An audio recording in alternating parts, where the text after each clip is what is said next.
Clara Whitfield pressed her back against the cold wall and stopped breathing. On the other side of the curtain, a man laughed and put a price on her life. $3,000. That was what she was worth to them. Not as a woman, not as a daughter, as a joke. She could have walked away. She could have wept in the carriage home. Instead, Clara Whitfield smoothed her skirts, lifted her chin, and stepped through that curtain like a woman who had nothing left to lose and everything left to prove. If you've ever been underestimated by someone who should have known better, stay with me. Drop your city in the comments so I can see how far this story travels. And if you haven't subscribed yet, now is the time. This one doesn't end the way they planned. The summer of 1816 was the kind that made New York City feel smaller than it actually was.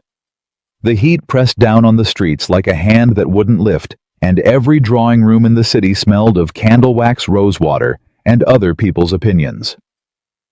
By August, the social season was grinding toward its last gasps, one final round of gatherings before the wealthy retreated to their estates upstate, and the rest of the city tried to survive until October. Clara Whitfield had not been invited to Congressman Aldrich's candlelit supper. She had come as a courtesy. Her Aunt Mercy Bell had been specifically requested as a guest, and Clara had been permitted to accompany her as what the hostess privately called a shadow arrangement. Not a guest. Not quite a servant. Simply a woman of reduced circumstance, whose presence was tolerated because her aunt was useful, and her own behavior had never in 27 years given anyone a reason to formally exclude her. That was the particular cruelty of Clara's position. She was never quite thrown out. She was simply never quite let in. She stood near the window at the far end of the parlor, half hidden by the heavy blue curtain that separated the main room from the narrow side corridor where servants passed with trays. She had retreated there 20 minutes ago, when Harriet Coles had called her such a devoted old companion to dear Mercy, in a voice pitched just high enough for 3 other women to hear. Clara had smiled, excused herself, and walked away before her expression could betray anything useful. Now she stood in the corridor, her back straight, her hands folded over the black printer's ribbon at her wrist, and listened to the party continue without her. She was not weeping. Clara Whitfield had not wept in public since her father's funeral 4 years ago, and she did not intend to begin again tonight. She was simply standing very still, the way a person stands when they are deciding what kind of woman they are going to be for the rest of their life. Then she heard Julian Ashford laugh. Julian's laugh was distinctive, bright and careless. The laugh of a man who had never once worried about where his next meal was coming from. He was somewhere just beyond the curtain, close enough that Clara could hear the ice shift in his glass. "Come now, Vale," Julian was saying. "It's barely a wager at all, more of a charitable exercise. I don't do charity." The second voice was lower measured. Nathaniel Vale. Clara recognized it the way you recognize a sound you've been warned about, certain, unhurried, carrying the particular weight of a man accustomed to being the smartest person in whatever room he walked into. "Think of it as sport, then." Julian laughed again. $3,000 says you cannot bring Clara Whitfield to the governor's winter ball on your arm. Willingly. In a decent dress. Smiling. A pause. "Whitfield," Nathaniel said. "The printer's daughter." "The spinster printer's daughter," Julian corrected, and Clara heard the smile in it, the absolute ease of his cruelty. 7 and 20, no prospects, no fortune, no family connections left worth mentioning since Elias ran off with the militia money. She's been Mercy Bell's shadow for 2 years. Half the city thinks she's already a lost cause. The other half has simply stopped thinking about her at all. And you think I can't bring her to the ball? I think she'd sooner set the ballroom on fire than let a man like you court her. She's proud, stubborn, and she has absolutely no idea how to calculate when pride becomes a luxury she can't afford. Julian's voice warmed with something that was almost affectionate, the way men sometimes spoke warmly about animals they found entertaining. 3,000 Vale. Think of what you could do with a story like that at your club. Another pause. Longer this time. 3,000, Nathaniel said quietly. Done. Clara did not move for a full 10 seconds. She stood perfectly still behind the curtain and felt the heat of August and the heat of something far older and far more dangerous rise through her chest in a single clarifying wave. $3,000. They had put a price on her humiliation, while 12 feet away, women discussed the proper thread count for autumn linens. They had turned her survival, her careful grinding dignity, preserving survival, into an evening's entertainment.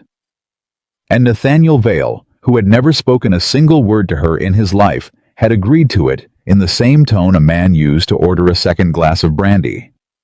Clara's hand closed around the printer's ribbon at her wrist. Her father's voice came back to her the way it always did. Not comforting exactly, but clarifying. A press doesn't care who's angry, Clara. It prints the truth and lets the truth do the work. She stepped through the curtain. Julian saw her first. The color left his face so quickly it was almost funny. Miss Whitfield. Mr. Ashford. Her voice was perfectly level. She did not look at him. She looked at Nathaniel Vale. He was taller than she'd expected. She had seen him at a distance at public functions, the sort of man you noticed and then looked away from, because looking too long felt like an admission of something. Dark coat, light eyes, the particular posture of a man who had been a militia officer and hadn't quite finished being one. He was watching her now with an expression she could not immediately read. Not guilt, not quite surprise. Something more careful than either. Mr. Vale, Clara said.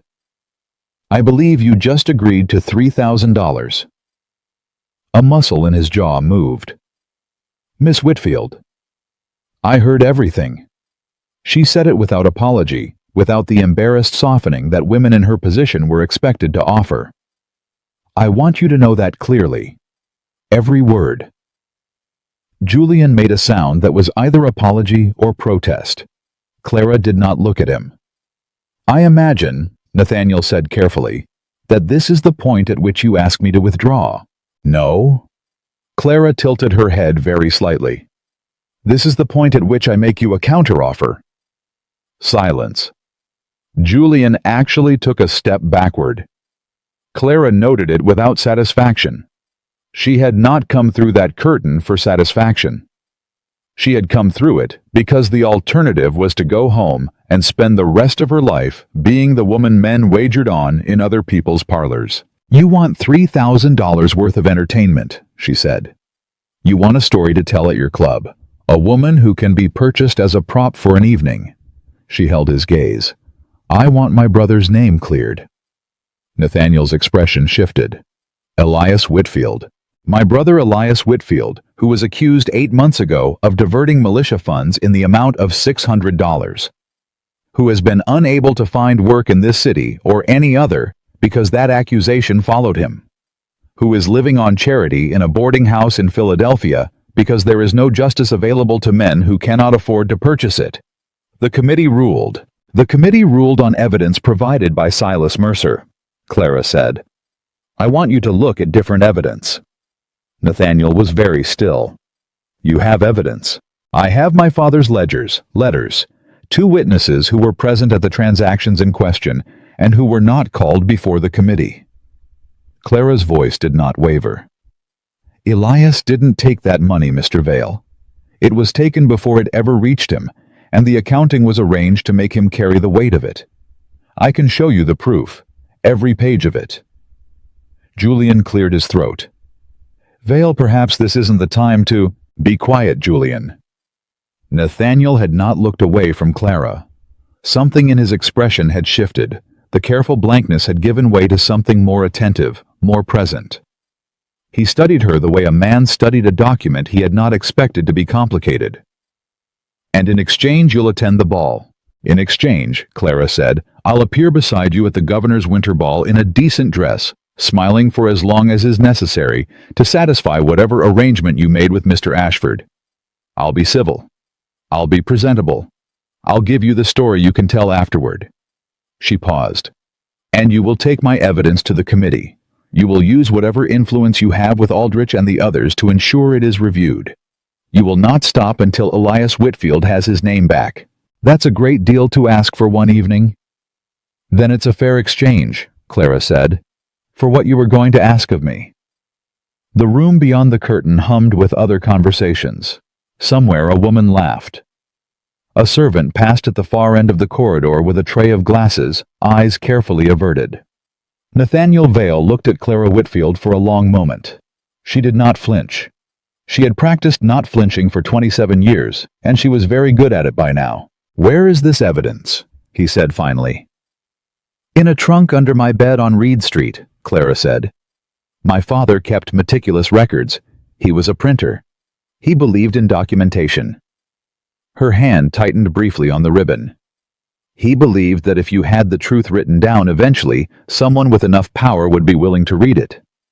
And I'm that someone. You're the someone available tonight." She let that sit for exactly a moment. "Will you look at it?" Another silence. Julian was watching them both with the expression of a man who had lit a firecracker, expecting a small noise, and instead found himself standing next to a cannon. "Yes," Nathaniel said. "I'll look at it. Then we have a bargain." Clara did not offer her hand. She did not smile. She simply nodded once, the way her father had nodded when a business arrangement was concluded, direct, unadorned, final. "I'll have the trunk brought to your office on Monday. Good evening, Mr. Vale." She turned and walked back through the curtain into the main parlor. Her aunt was across the room near the fireplace speaking with a woman in green silk. Clara crossed to her, touched her arm, and said very quietly, "I'd like to go home, Aunt Mercy." Aunt Mercy Bell had lived 58 years and survived 2 husbands, 1 bankruptcy, and a house fire. She took one look at her niece's face and put down her glass. "Of course," she said. "Fetch my wrap." In the carriage home, Aunt Mercy waited until they were 2 blocks from the house before she spoke. "You're going to tell me what happened." "I overheard something," Clara said. She was looking out the window at the dark street. "And then I made a bargain." "With whom?" "Nathaniel Vale." The silence that followed had its own particular weight. Aunt Mercy had been a widow long enough to know the difference between dangerous silences and merely heavy ones. This was the heavy kind. "Clara, he agreed to look at Father's ledgers." Clara turned from the window. Her voice was steady, but her hands were clasped too tightly in her lap. "He agreed to take the evidence about Elias to the committee. In exchange, I'll appear with him at the governor's ball." Aunt Mercy was quiet for a long moment. "And you trust him?" "I trust that $3,000 is enough motivation to follow through on a bargain," Clara said. "I don't need to trust his character. I need to trust his self-interest. There's a difference between those 2 things that has ruined better women than you." "I know." Clara looked back out the window. "But Elias has been in that boarding house for 8 months, Aunt Mercy. He hasn't eaten a decent meal in 8 months. He can't write me letters anymore because he can't afford the postage." Her voice went very quiet. "Father's press is still in storage. I can't afford to retrieve it. Elias can't clear his name without influence, and influence in this city costs more than either of us has ever had." She paused. Nathaniel Vale walked into Julian Ashford's wager tonight as if it were nothing. As if I were nothing. I intend to make it cost him something. Aunt Mercy reached across the dark carriage and pressed her hand over Clara's clasped ones. "Be careful," she said. "Not because you're wrong, because being right has a way of costing women more than it costs the men they're right about." "Yes," Clara said. "I know that too." She turned her hand over and held her aunt's. Outside, New York City moved past in the summer dark, the orange glow of street lanterns, the sound of horses, the faint noise of other people's evenings continuing without complication. Clara pressed her thumb against her father's ribbon and thought about ledgers.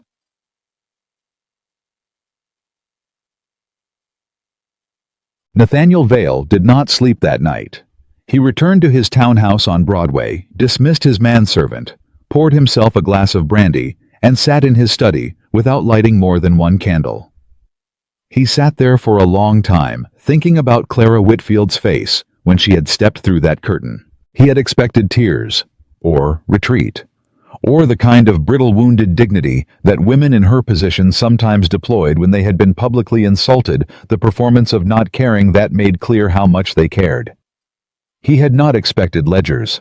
He had not expected the complete steady precision of her voice as she laid out the terms of her counteroffer, or the way she had looked at him as if she was measuring not his attractiveness or his wealth or his social standing, but his usefulness.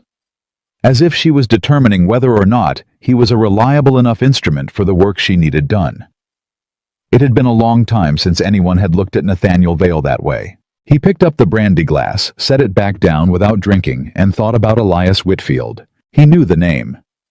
He had been in the room not voting, not deciding, but present when the militia committee had reviewed Whitfield's case. $600 missing from the regimental account. Whitfield as the acting clerk. Mercer presenting documentation showing the discrepancy in Whitfield's handwriting. The committee had voted swiftly, Aldrich nodding along. Mercer watching from the side of the room with the particular attentiveness of a man observing a verdict he had already arranged. Nathaniel had thought briefly that something felt wrong. Then Mercer had hosted a very good dinner the following week, and Nathaniel had attended, and the feeling had been buried under other business. He looked at his hands. He had spent 7 years as a militia officer. He had buried his brother Thomas in the ground in upstate New York following a supply accident that should never have happened. Boxes that should have been checked weren't accounting, that should have been reviewed wasn't, and Thomas Vale had died because someone with responsibility had treated it as something other than a responsibility. He had not thought about Thomas in connection with militia accounting for 2 years. He was thinking about it now. In exchange, you will not stop until Elias Whitfield has his name back. Clara Whitfield had said it simply. Not as a plea, not as a demand, as a term of contract as precise and unadorned as a line in a ledger. This is what I am worth. This is what I require in exchange. Do we have a bargain or do we not? He had said yes before he fully understood why.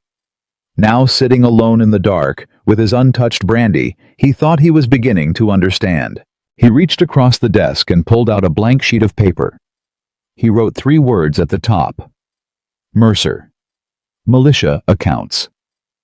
Then he stopped and looked at what he had written for a long time. In 2 days, Clara Whitfield's trunk would arrive at his office.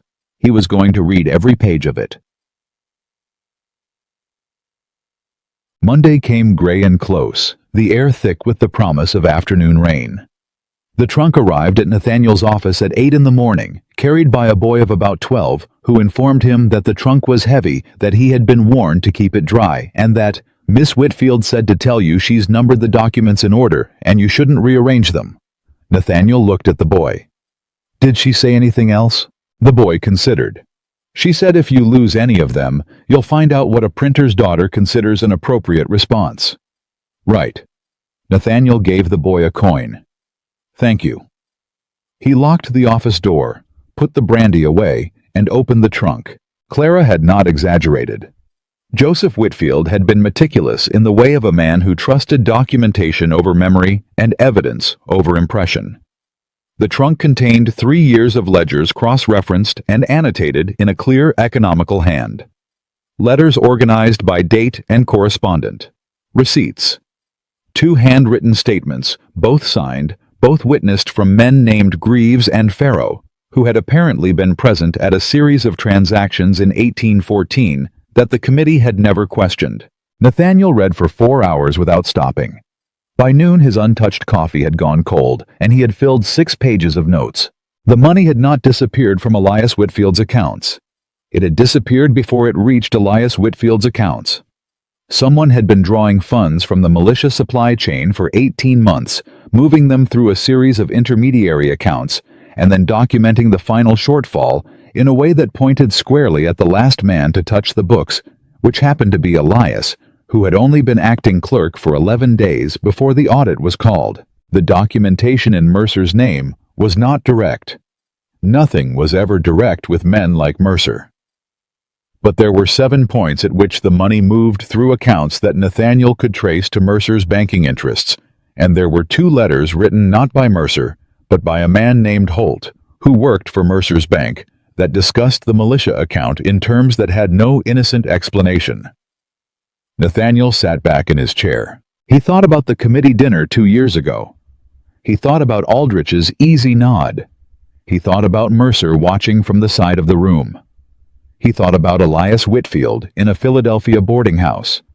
He thought about a woman standing behind a curtain in a blue parlor, hearing herself put up for sale, and choosing to step forward instead of away.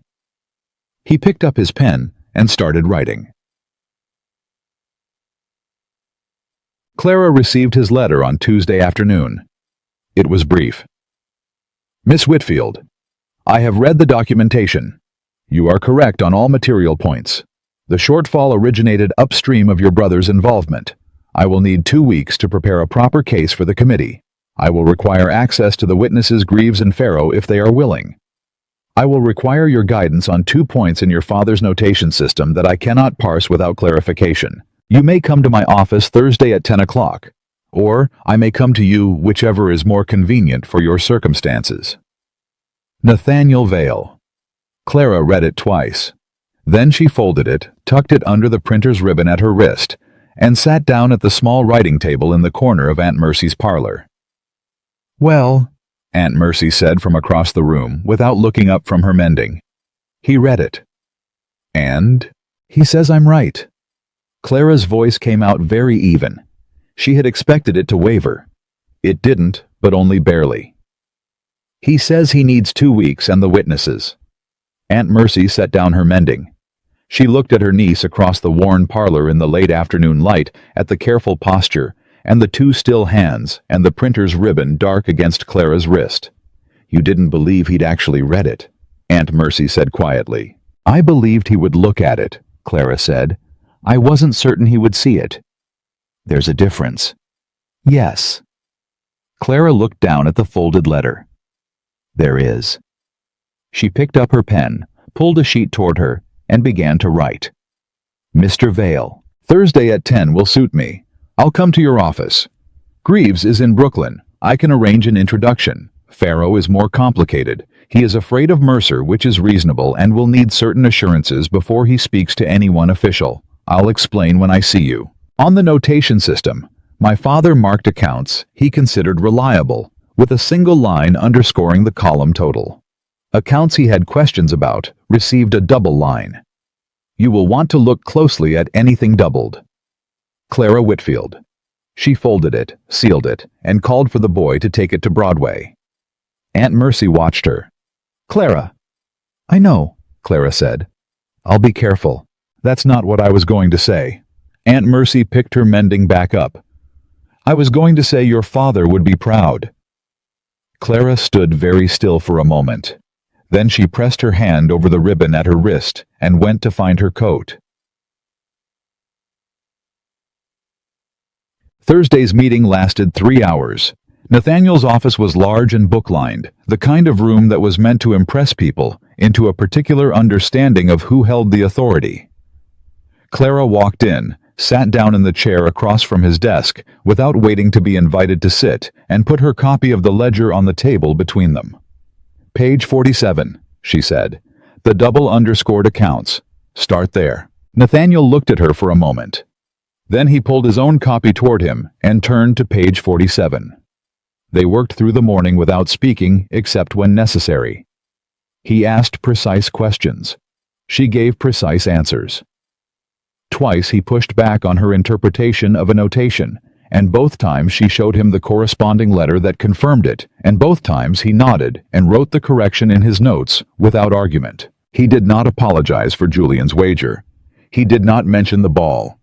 He did not offer her tea until 11 o'clock when he rang for it without asking her preference, and then pushed the cup toward her side of the desk. Farrow, he said. You said he's afraid. Mercer owns his mortgage. Clara wrapped her hands around the teacup. If Farrow speaks publicly and Mercer retaliates, Farrow loses his house. He has 4 children. What would change his mind?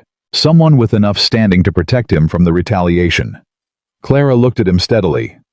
Someone whose word would make Mercer understand that the cost of retaliating against Farrow is higher than the cost of absorbing the testimony.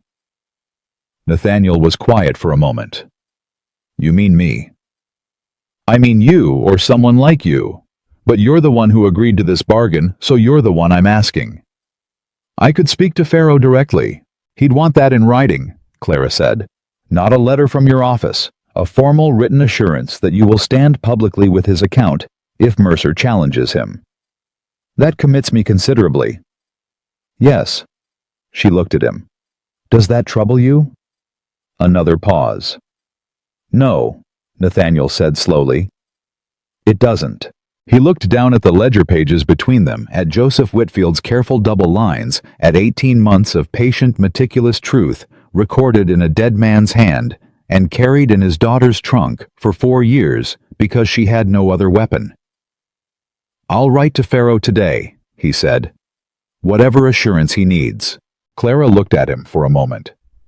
She was trying to determine something. He could see it in her face, the careful measuring she did that was nothing like flattery and everything like assessment. "Why?" she said. "I beg your pardon. Why are you willing to do this?" She set down her teacup. "The bargain only required you to take the evidence to the committee, not to commit publicly to a witness, not to put your name behind Pharaoh's account." She was watching him carefully. "You don't owe Elias Whitfield anything beyond the terms we agreed to." Nathaniel was quiet for a long moment. He looked at the ledger. He thought about Thomas. He thought about Mercer at the side of a room watching a verdict he had arranged. "No," he said finally. "I don't owe him anything, but I owe the truth something." He looked up. "My brother died because people with responsibility treated it carelessly. I was in that committee room when Elias Whitfield was judged. I was present, and I thought something was wrong, and I did nothing about it." He paused. "I'd like to do something about it now." Clara Whitfield looked at him across the desk, across the ledgers and the letters and 4 years of her father's careful documentation. She did not smile, she did not soften. But something in her face shifted not toward warmth exactly, but toward something adjacent to it. Recognition, perhaps. The acknowledgement of one person seeing another clearly for the first time. "All right," she said. "Then let's begin." The letter to Pharaoh went out Thursday evening, and by Saturday morning Silas Mercer knew something was moving. Clara didn't know this yet. She was sitting at the small table in Aunt Mercy's kitchen, working through her father's notation system for the 3rd time, checking her own cross-references against Nathaniel's notes when the knock came at the front door. She heard Aunt Mercy answer it, heard a brief exchange of voices, and then heard the door close. Aunt Mercy appeared in the kitchen doorway, holding a single white card. "A caller," she said. "He didn't wait." Clara took the card. Printed on it in the clean letterpress style of a man who paid for the best work available was the name Silas Mercer, Esquire. Below it in handwriting that was too controlled to be casual. 4 words, "I hope you're well." Clara set the card down on the table. She looked at it for a moment. "He knows," she said. "What does he know?" Aunt Mercy asked. "That something's changed." Clara pressed her thumb against the printer's ribbon at her wrist. "He doesn't know what yet. This is a warning. He wants me to understand he's watching." Aunt Mercy sat down across from her. "And are you frightened?" "Yes," Clara said without hesitation. "But being frightened and stopping are 2 different things." She picked up her pen. "Send word to Mr. Vale." The message she sent was brief. "Mercer left a card at my door this morning. He didn't knock, just left it. I believe he is aware that something has changed. Recommend we accelerate the timeline with Pharaoh." Nathaniel's reply came within the hour. "Pharaoh has agreed to meet. Monday noon, the coffee house on Fulton Street. Come with me." It was not a question. Clara noticed that. She noticed it and chose not to correct it because she had a brother in a Philadelphia boarding house, and the time for correcting Nathaniel Vale's phrasing was not right now. She wrote back, "I'll be there." Ches. Pharaoh was a small man in his 40s, with the permanently startled expression of someone who had been anxious for so long it had settled into his face as a permanent feature. He was already at the table when they arrived, turning a coffee cup in circles that had nothing to do with drinking from it. He looked at Clara when she sat down and said, "You look like your father." "I know," Clara said. "He would have been here himself if Mercer hadn't ruined him first." Pharaoh's hands went still on the cup. He looked at Nathaniel. You understand what I'm risking." "I do," Nathaniel said. "Which is why you have my written assurance that I will stand publicly with your account. My name, my word in print if it comes to that." "Mercer has the judge," Farrow said quietly. "Not in his pocket exactly, but close enough that the difference doesn't matter." "Which judge?" Farrow hesitated. "Aldrich." Clara felt something cold move through her chest. Aldrich, who had nodded so easily at the committee verdict. Aldrich, who had been hosting the very gathering where Julian Ashford had wagered $3,000 on her dignity. She looked at Nathaniel. His face had gone very still in the way she was beginning to recognize not blankness, but concentration, the particular stillness of a man revising his map of a situation he thought he understood. "Tell me about the transactions," Nathaniel said to Farrow. "Everything you saw." Farrow told them. It took 40 minutes, and by the end of it, Clara's notebook was full and her coffee was untouched, and the picture in her mind had sharpened from a suspicion into something with weight and edges and corners sharp enough to cut. Mercer had been pulling funds from militia supply accounts for 2 years. Not large amounts at first, small enough to be invisible against the noise of wartime procurement. Then larger, then systematic. He had used Holt, his bankman, as the intermediary, and he had arranged the final audit to land precisely when Elias Whitfield had 11 days on the books, too new to know the history, too low-born to have anyone believe his denial. "He chose Elias deliberately," Clara said. It came out flat and certain. Farrow nodded. "Your brother asked too many questions his first week," Mercer noticed. Clara said nothing. She wrote it down. She wrote every word of it down, and she kept her face absolutely steady, because if she let herself feel the full weight of it, right now, that Elias had been chosen, specifically targeted, specifically destroyed, specifically, she would not be useful. And right now, she needed to be useful, more than she needed to be honest about what she was feeling. Under the table out of sight, she pressed her thumb so hard against the printer's ribbon that she felt the edge of it leave a mark on her skin. "I'll need you to sign a formal statement," Nathaniel said to Farrow. "Witnessed and notarized. When Mercer finds out—" "He'll find out after the statement is already in committee hands," Nathaniel said. "By then it won't matter what he does to you, because the document will exist whether you recant or not. And I will make very certain that recanting looks worse for you than standing firm." Farrow looked at him for a long moment. "You're committing yourself considerably for a man who barely knew Elias Whitfield's name 2 weeks ago." "Yes?" Nathaniel said simply. "I am." Farrow looked at Clara. "And you trust him?" Clara looked across the table at Nathaniel Vale, who had read 4 hours of ledgers without being asked to care, who had written to Farrow, without being asked to go that far, who was sitting in a coffee house on Fulton Street on a Monday noon, when he could have been anywhere else doing anything more comfortable. "I trust the bargain," she said. "The rest I'm still determining." Something moved across Nathaniel's face. Not hurt. Something quieter than that. He looked back at Farrow. "Sign the statement," he said. "I'll take care of the rest." The statement was signed that afternoon. Clara carried the copy herself tucked inside her father's old satchel, pressed flat between ledger pages so it wouldn't crease. She was 2 blocks from Aunt Mercy's house when someone fell into step beside her. She didn't startle. She'd been expecting something like this since the white card on Saturday. "Miss Whitfield." Silas Mercer's voice was pleasant in the way that expensive furniture was pleasant, designed entirely for the comfort of whoever owned it, built with no consideration whatsoever for anyone else. "What a coincidence." "It isn't," Clara said without slowing down. "No," he agreed, matching her pace easily. "It isn't. I wonder if I might have a word." "I wonder the same thing about you." She kept her eyes forward. "What is it you want, Mr. Mercer? I want to understand what you think you're doing." His pleasantness didn't waver. "You're a clever young woman, Miss Whitfield.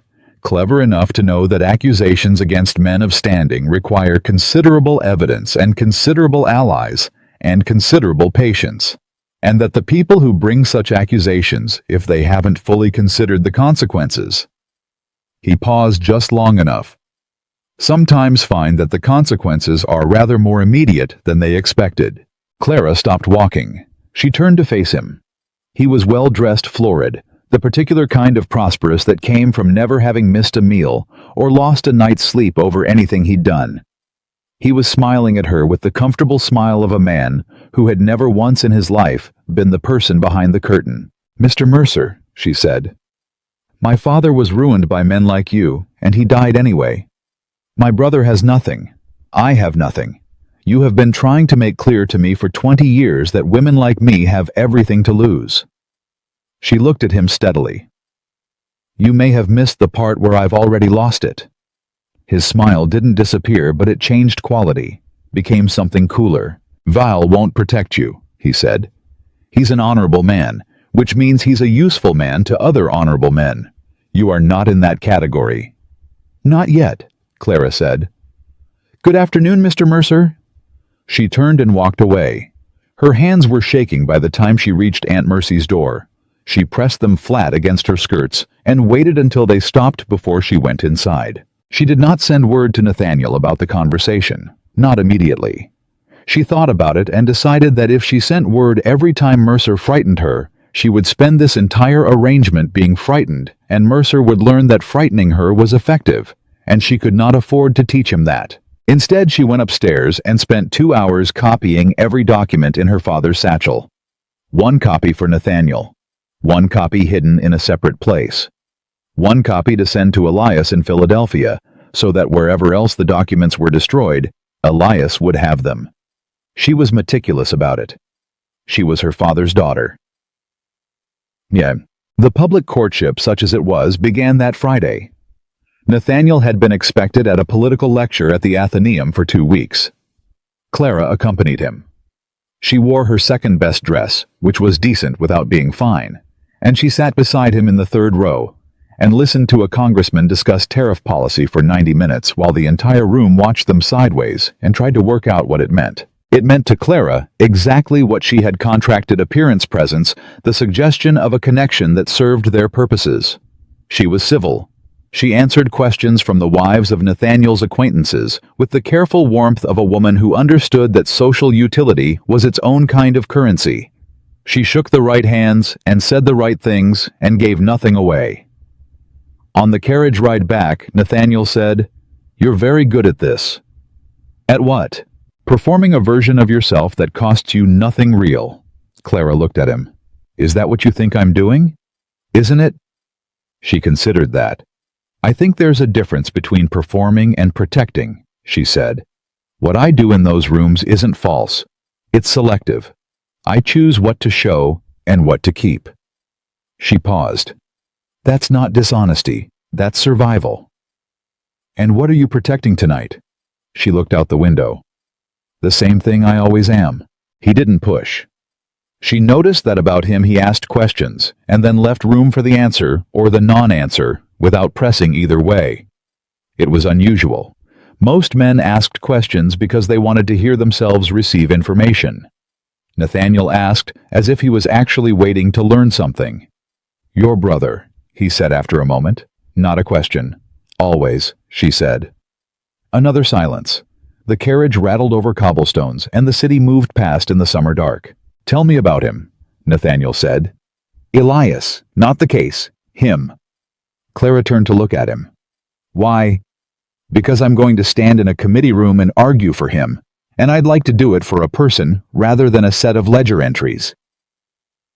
Something shifted in Clara's chest. Small, almost imperceptible. Like a page turning. "He's funny," she said after a moment.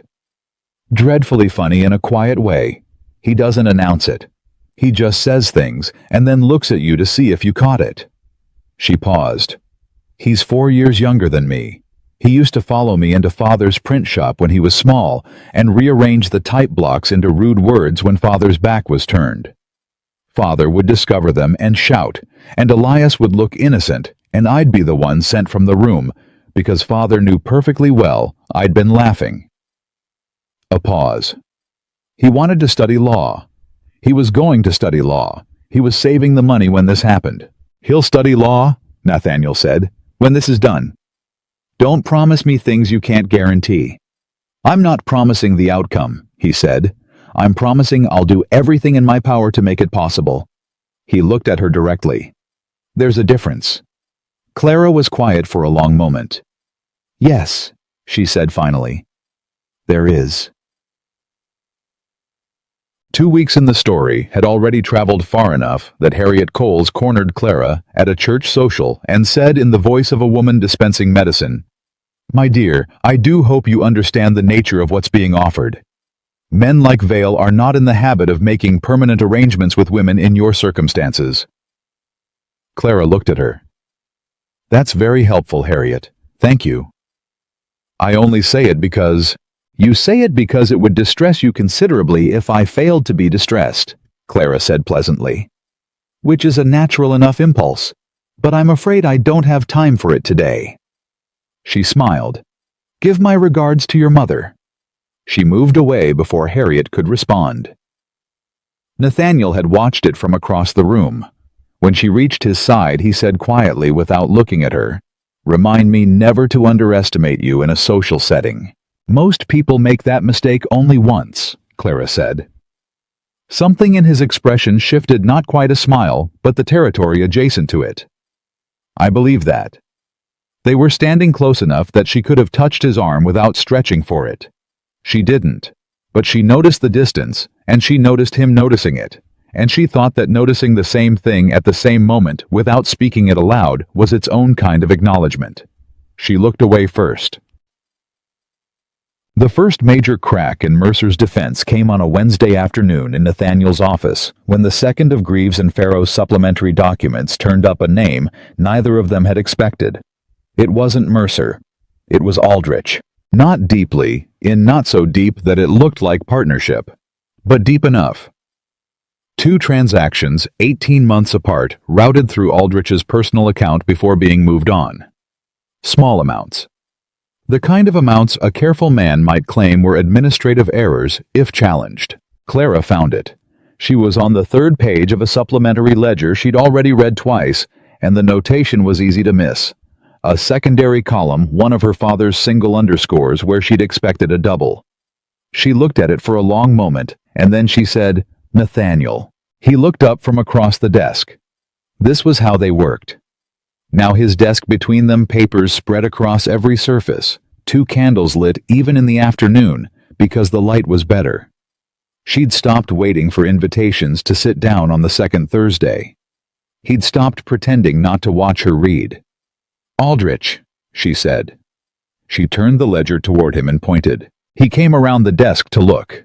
He stood close enough that she could feel the warmth of him, which she did not note with any particular feeling, and noted with a great deal of particular feeling at the same time. He studied the page. His jaw tightened. "Damn," he said quietly. "The committee," Clara said. He controlled the committee. He didn't just nod along. He arranged the verdict. Nathaniel straightened. He moved away from her and stood with his back to the desk, which Clara now recognized as his thinking posture, the particular stillness of a man working through consequences. If Aldrich is implicated directly, the committee vote is compromised. Every finding from that committee in the past 3 years is potentially tainted. Including Elias's verdict, Clara said. Yes. He looked at her. This is bigger than we thought. I thought it was always big, Clara said. You're only now seeing the whole of it. He had no response to that. She hadn't expected him to. If we move too early, Nathaniel said slowly, Mercer and Aldrich will destroy what they can and claim the rest is politically motivated. We need someone above Aldrich, someone who can call a formal inquiry rather than a committee review. Who? He was quiet for a moment. The governor. Clara looked at him. The governor's winter ball, she said. Yes. You want to take this to the governor directly. At the ball I can speak to him privately, before Mercer has any indication we're going that high. He looked at her. That changes the nature of what we agreed to. How so? The ball was always part of the bargain. But I need you there with a specific purpose now. Not as the wager. He stopped. Something moved across his face, discomfort, and something else she couldn't immediately name. Not as what Julian called it, as a partner in this. Someone who knows the evidence as well as I do, in case I need to reference it in conversation. Clara was quiet for a moment. You're asking me to actually be there, not just appear to be there. Yes. She looked at him across the papers and the candlelight and the accumulated weeks of work that had built something between them without either of them designing it or naming it.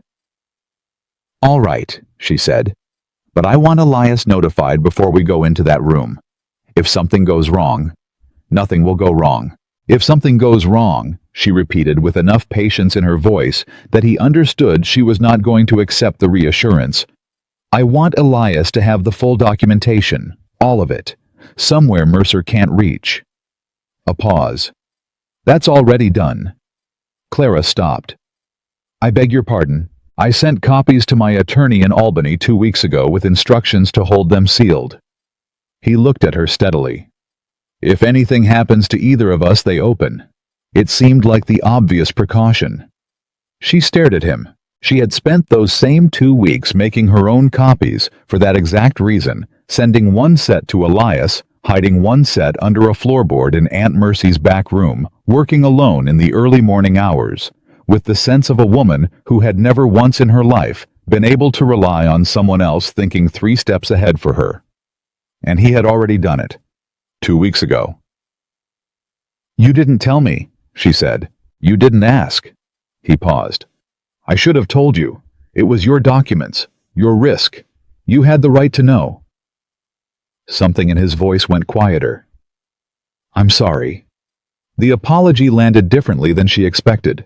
Not defensive, not performative, just direct. Yes, she said after a moment. You should have. He nodded. He didn't excuse it or explain it further. He simply accepted the correction and moved on. And that small, plain acknowledgement of a wrong without argument, cracked something in Clara's chest that she had not been aware was still intact. She looked down at the ledger. She looked at her father's handwriting, careful and clear and stubbornly present, even after 4 years and a grave. 2 weeks until the ball, she said. Yes. Then we have 2 weeks to make certain we have everything. She pulled the ledger back toward her. Page 47. Your father's notation, the doubled accounts. I want to go through every one again. We've been through them 3 times. Then we'll go through them a 4th, Clara said. Because the first time you read something, you see what you expect to see. The 4th time, you see what's actually there. Nathaniel looked at her for a moment. Then he pulled his chair around to her side of the desk, sat down and opened his copy to page 47. Their shoulders were almost touching. Neither of them moved away. It was Aunt Mercy who noticed first. Clara came home one evening, near the end of the 2nd week, and found her aunt at the parlor table with 2 cups of tea already poured, which meant Aunt Mercy had been watching for her to come down the street. Clara sat down and wrapped her hands around her cup. You're different, Aunt Mercy said. I'm tired. That too. But that's not what I mean. Aunt Mercy watched her niece with the particular attention of a woman who had outlived 2 husbands and reached the age of 58 by paying close attention to what people didn't say. You came in tonight the way you used to come in from the print shop when you were 14. When your father had given you a problem to work on, and you were already thinking about it 3 hours before you got there. Clara was quiet. He's a good man, Aunt Mercy said. I won't say more than that because I know you already know it, and I know you know what it cost you to admit it. It doesn't cost me anything, Clara said. I'm not admitting anything. Clara? It's a bargain, Clara said. It was always a bargain. Aunt Mercy looked at her with great tenderness and great exasperation in equal measure. My darling girl, she said. Bargains don't keep a man up until midnight reading ledgers he had no obligation to read. Clara said nothing. She drank her tea. She thought about Nathaniel at his desk on Thursday the quiet. I'm sorry that didn't reach for anything more than it was. She thought about his shoulder almost touching hers over page 47. She thought about how much it would cost her when this ended, when the ball came and went, and the bargain was discharged, and they went back to being strangers on opposite sides of the social distance that had always existed between men like Nathaniel Vale and women like Clara Whitfield. "Don't," she said quietly. Aunt Mercy put down her cup. "All right." They sat together in the quiet evening, and Clara pressed her thumb to the printer's ribbon at her wrist and thought about truth and about the particular way truth had of arriving when you were not ready for it.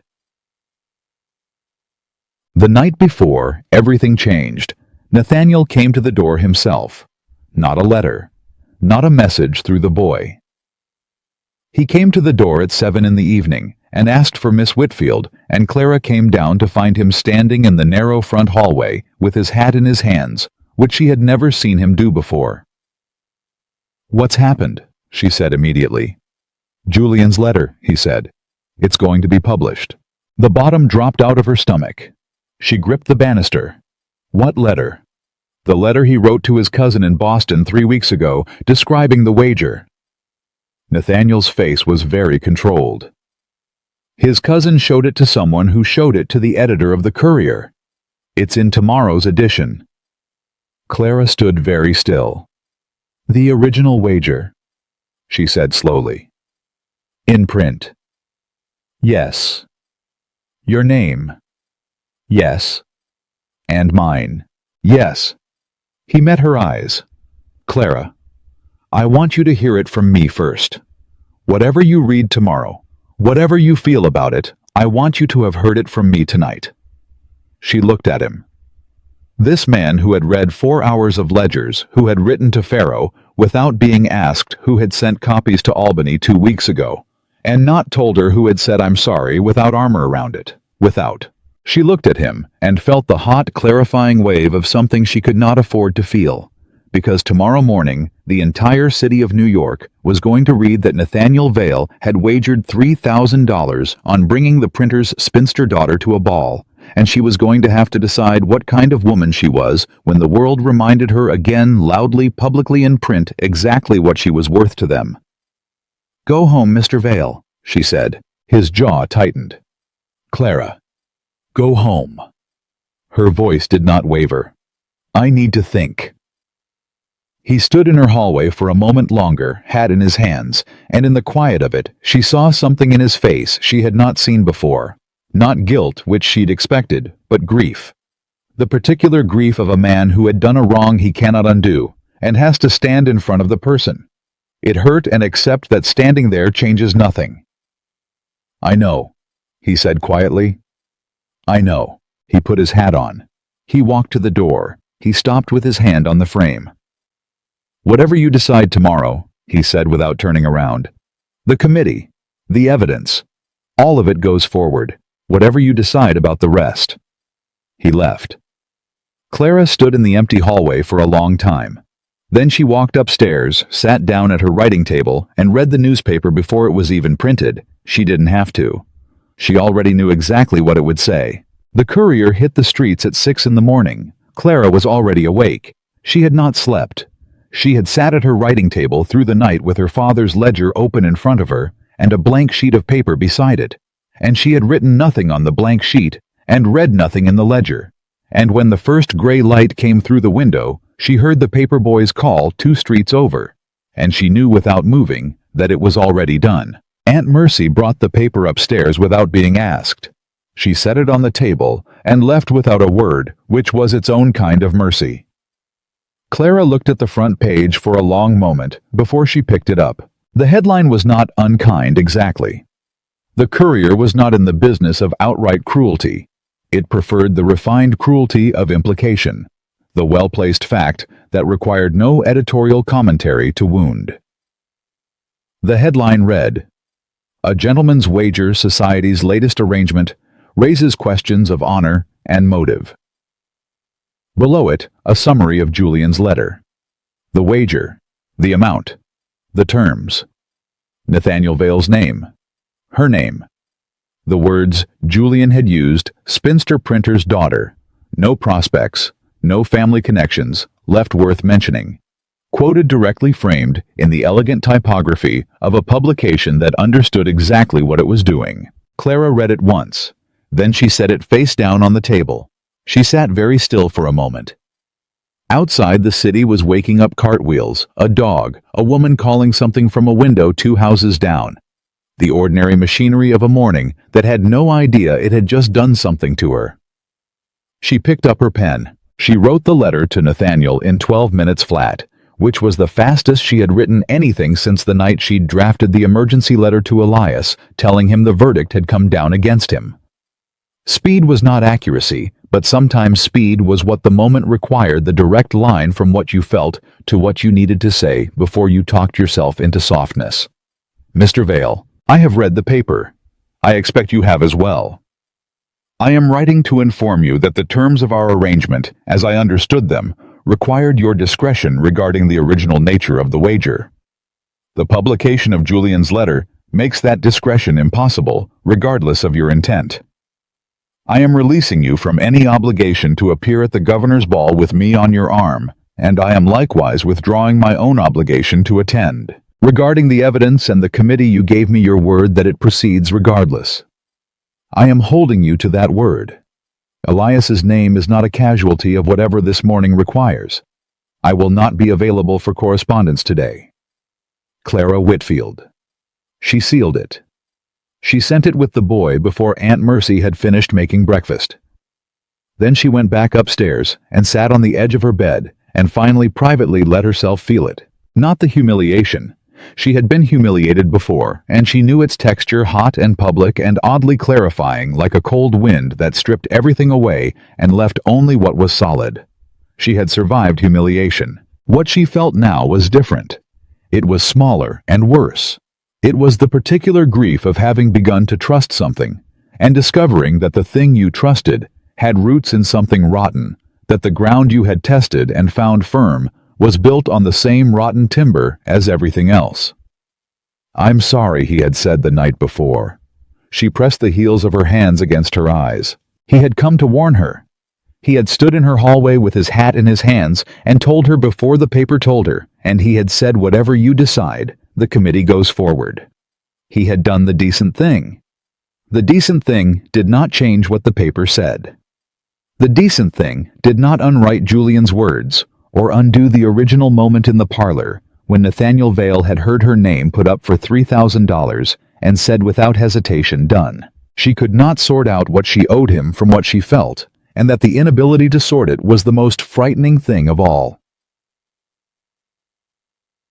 Aunt Mercy appeared in the doorway with a cup of tea, and the expression of a woman who had lived long enough to know the difference between grief that needed company and grief that needed space.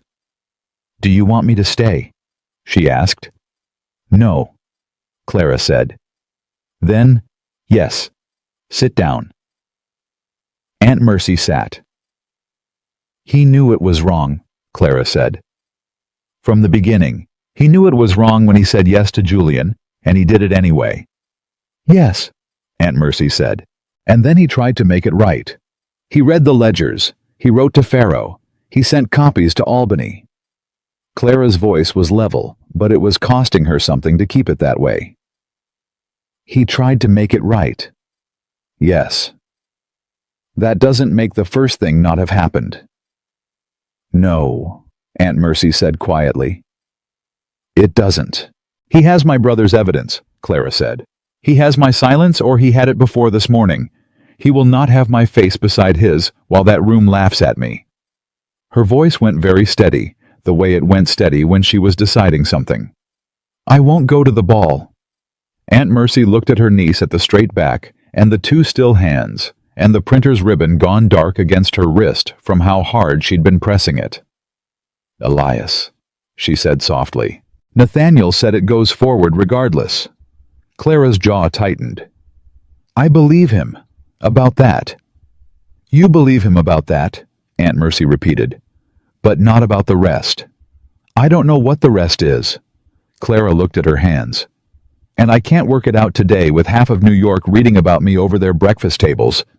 Aunt Mercy reached across and covered Clara's hands with both of hers. She didn't say anything. She just held them. After a long while, Clara said very quietly, "I miss him, Father. I miss him every single day. But I miss him particularly today, because he would have known what to say." "He would have said the press doesn't care who's angry," Aunt Mercy said. "He would have said it prints the truth, and lets the truth do the work." Clara made a sound that was almost a laugh. "He said that about everything, because it applied to everything." Aunt Mercy squeezed her hands. "The truth is still in those ledgers, Clara. Today's paper doesn't change what's in those ledgers." "No," Clara said. "It doesn't." She sat with that for a moment. Then she straightened her back, set her shoulders, and picked up her tea. Nathaniel received the letter at 8 in the morning. He read it standing up, which was how he read things he expected to be difficult. He read it twice.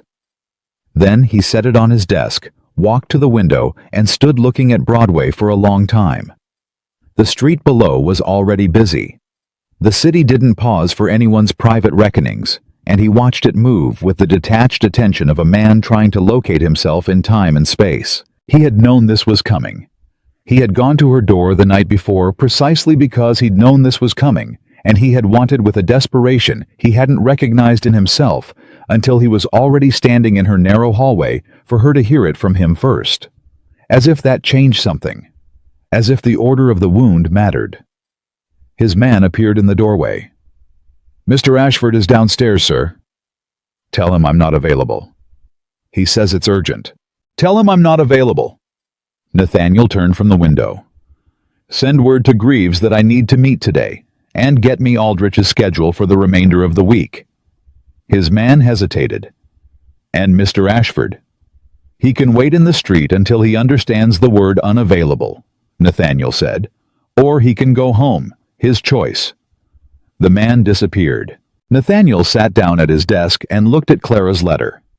He had known it would say exactly what it said, and it still hit him somewhere specific, not his pride, which would have been easier to manage, but somewhere lower and quieter and less familiar.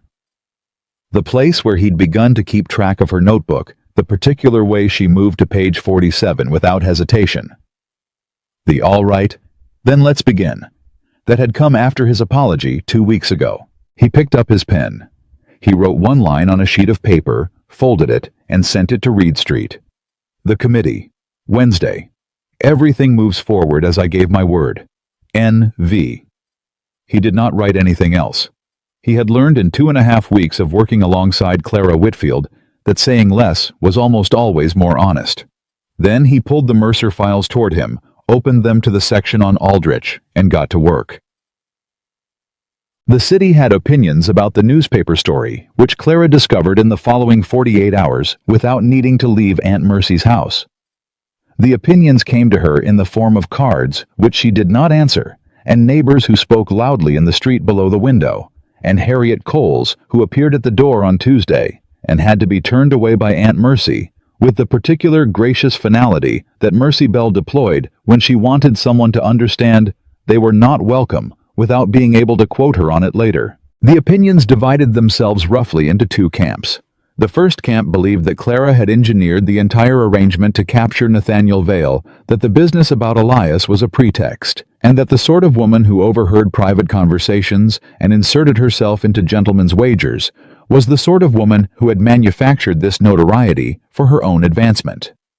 The second camp believed that Clara was a pathetic figure to be pitied, that Vale had clearly been manipulated into an obligation by a desperate woman, and that the kindest thing anyone could do was not to mention her name at all. Clara was aware of both camps.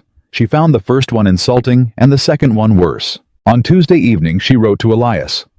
Not about the newspaper. She hadn't told him about the newspaper, and did not intend to, because Elias would read it as his fault, and carry that weight on top of everything else he was already carrying, and she was not going to let Silas Mercer's sins become her brother's self-blame.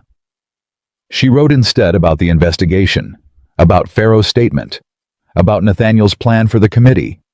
She wrote, "It's moving, Elias.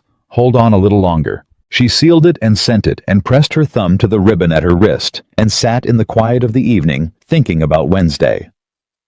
Wednesday arrived the way consequential days often did.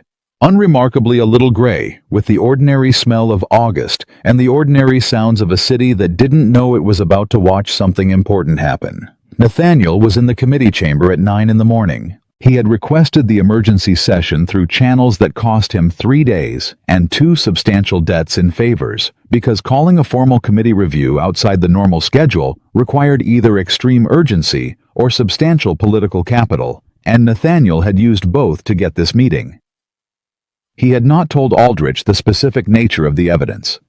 He had said only that new information had emerged regarding the Whitfield militia account finding, and that it required immediate review. Aldrich was seated at the head of the table when Nathaniel walked in. So were 4 other committee members.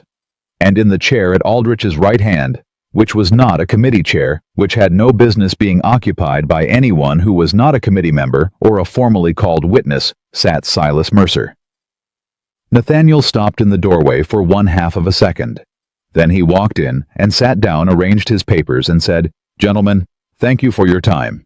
Aldrich's expression was precisely calibrated. Not guilty men like Aldrich had stopped looking guilty so long ago that the expression had atrophied from disuse. Careful. The careful expression of a man who had been warned and had taken his precautions. "Mr. Vale, I wasn't aware you'd invited Mr. Mercer." "I didn't," Nathaniel said pleasantly. "Mr. Mercer appears to have invited himself, which is interesting. I would have thought a man with no formal connection to the Whitfield matter would have no particular reason to be present." He looked at Mercer directly. "Unless there is a connection I'm not yet aware of." Mercer smiled the smile of a man who had survived a great many rooms. "I have an interest in ensuring the integrity of committee proceedings, as does any concerned citizen." "Wonderful," Nathaniel said. "Then you'll appreciate what I'm about to present." He opened the first folder. "Gentlemen, I am requesting that the committee's finding in the Whitfield militia account matter be formally reviewed on the basis of newly available evidence indicating that the account discrepancy in question did not originate with Elias Whitfield, but rather was introduced systematically through a series of upstream transactions beginning in 1814. Aldrich's careful expression did not change. "That's a significant claim. I have significant evidence." Nathaniel laid the first ledger page on the table. "This is a copy. The originals are held by my attorney in Albany in sealed trust. The accounting documented here shows 7 separate transactions moving through accounts with demonstrable ties to a single banking interest." He placed the second document. "This is a signed and notarized statement from Robert Farrow, who was personally present at 2 of those transactions, describing what he witnessed." The temperature in the room changed. Not obviously, just slightly. The quality of the silence. Mercer was very still. "Mr. Farrow," Aldrich said carefully, "is a man of good standing," Nathaniel said. "A family man with 4 children and a mortgage in good order and no record of dishonesty in 20 years of business. His statement is specific, dated, and corroborated at 3 points by independent documentation." He placed the third document. "And this," he paused for exactly 1 beat, "is a record of 2 transactions routed through a personal account that this committee will recognize." He placed it on the table and turned it so Aldrich could see it clearly. The room went so quiet you could hear the street below. Aldrich looked at the document. His face went through 3 changes in the space of 2 seconds, recognition calculation, and then the decision to be very, very still. Mercer made a sound, small, controlled, a man recalibrating. "These documents could be fabricated," Nathaniel said. "They're copies of records held in sealed trust with my attorney and can be verified against the originals at any time. The attorney's seal and signature are on every page." He looked at Mercer. "I anticipated that objection." "Vale," Aldrich began, "the finding against Elias Whitfield is invalid," Nathaniel said, "because it was obtained on the basis of evidence that was selectively presented to conceal prior misconduct. I am requesting that the committee formally vacate the finding, issue a written record clearing Whitfield's name, and refer the full matter of the account discrepancy for independent review." He closed his folder. "Today." The silence stretched. Then one of the other committee members, a man named Carver, who had served with Nathaniel's regiment and had no particular connection to Mercer or Aldrich, said quietly, "I'd like to review the Pharaoh statement." Nathaniel slid it across the table. Aldrich had not moved. He was looking at the document in front of him with the expression of a man counting his options and finding the number very small. Mercer pushed back his chair. "This is politically motivated. The evidence isn't," Carver said without looking up from the statement. "Mercer," Nathaniel said, "I'd recommend you remain seated. If you leave this room before the committee votes, it will be noted in the record." Mercer looked at him. For the first time, the pleasantness was entirely absent. What was underneath it was colder and harder and considerably more honest. "You have no idea," he said quietly, "what you've done." "I've cleared an innocent man's name," Nathaniel said. "I'm relatively comfortable with that."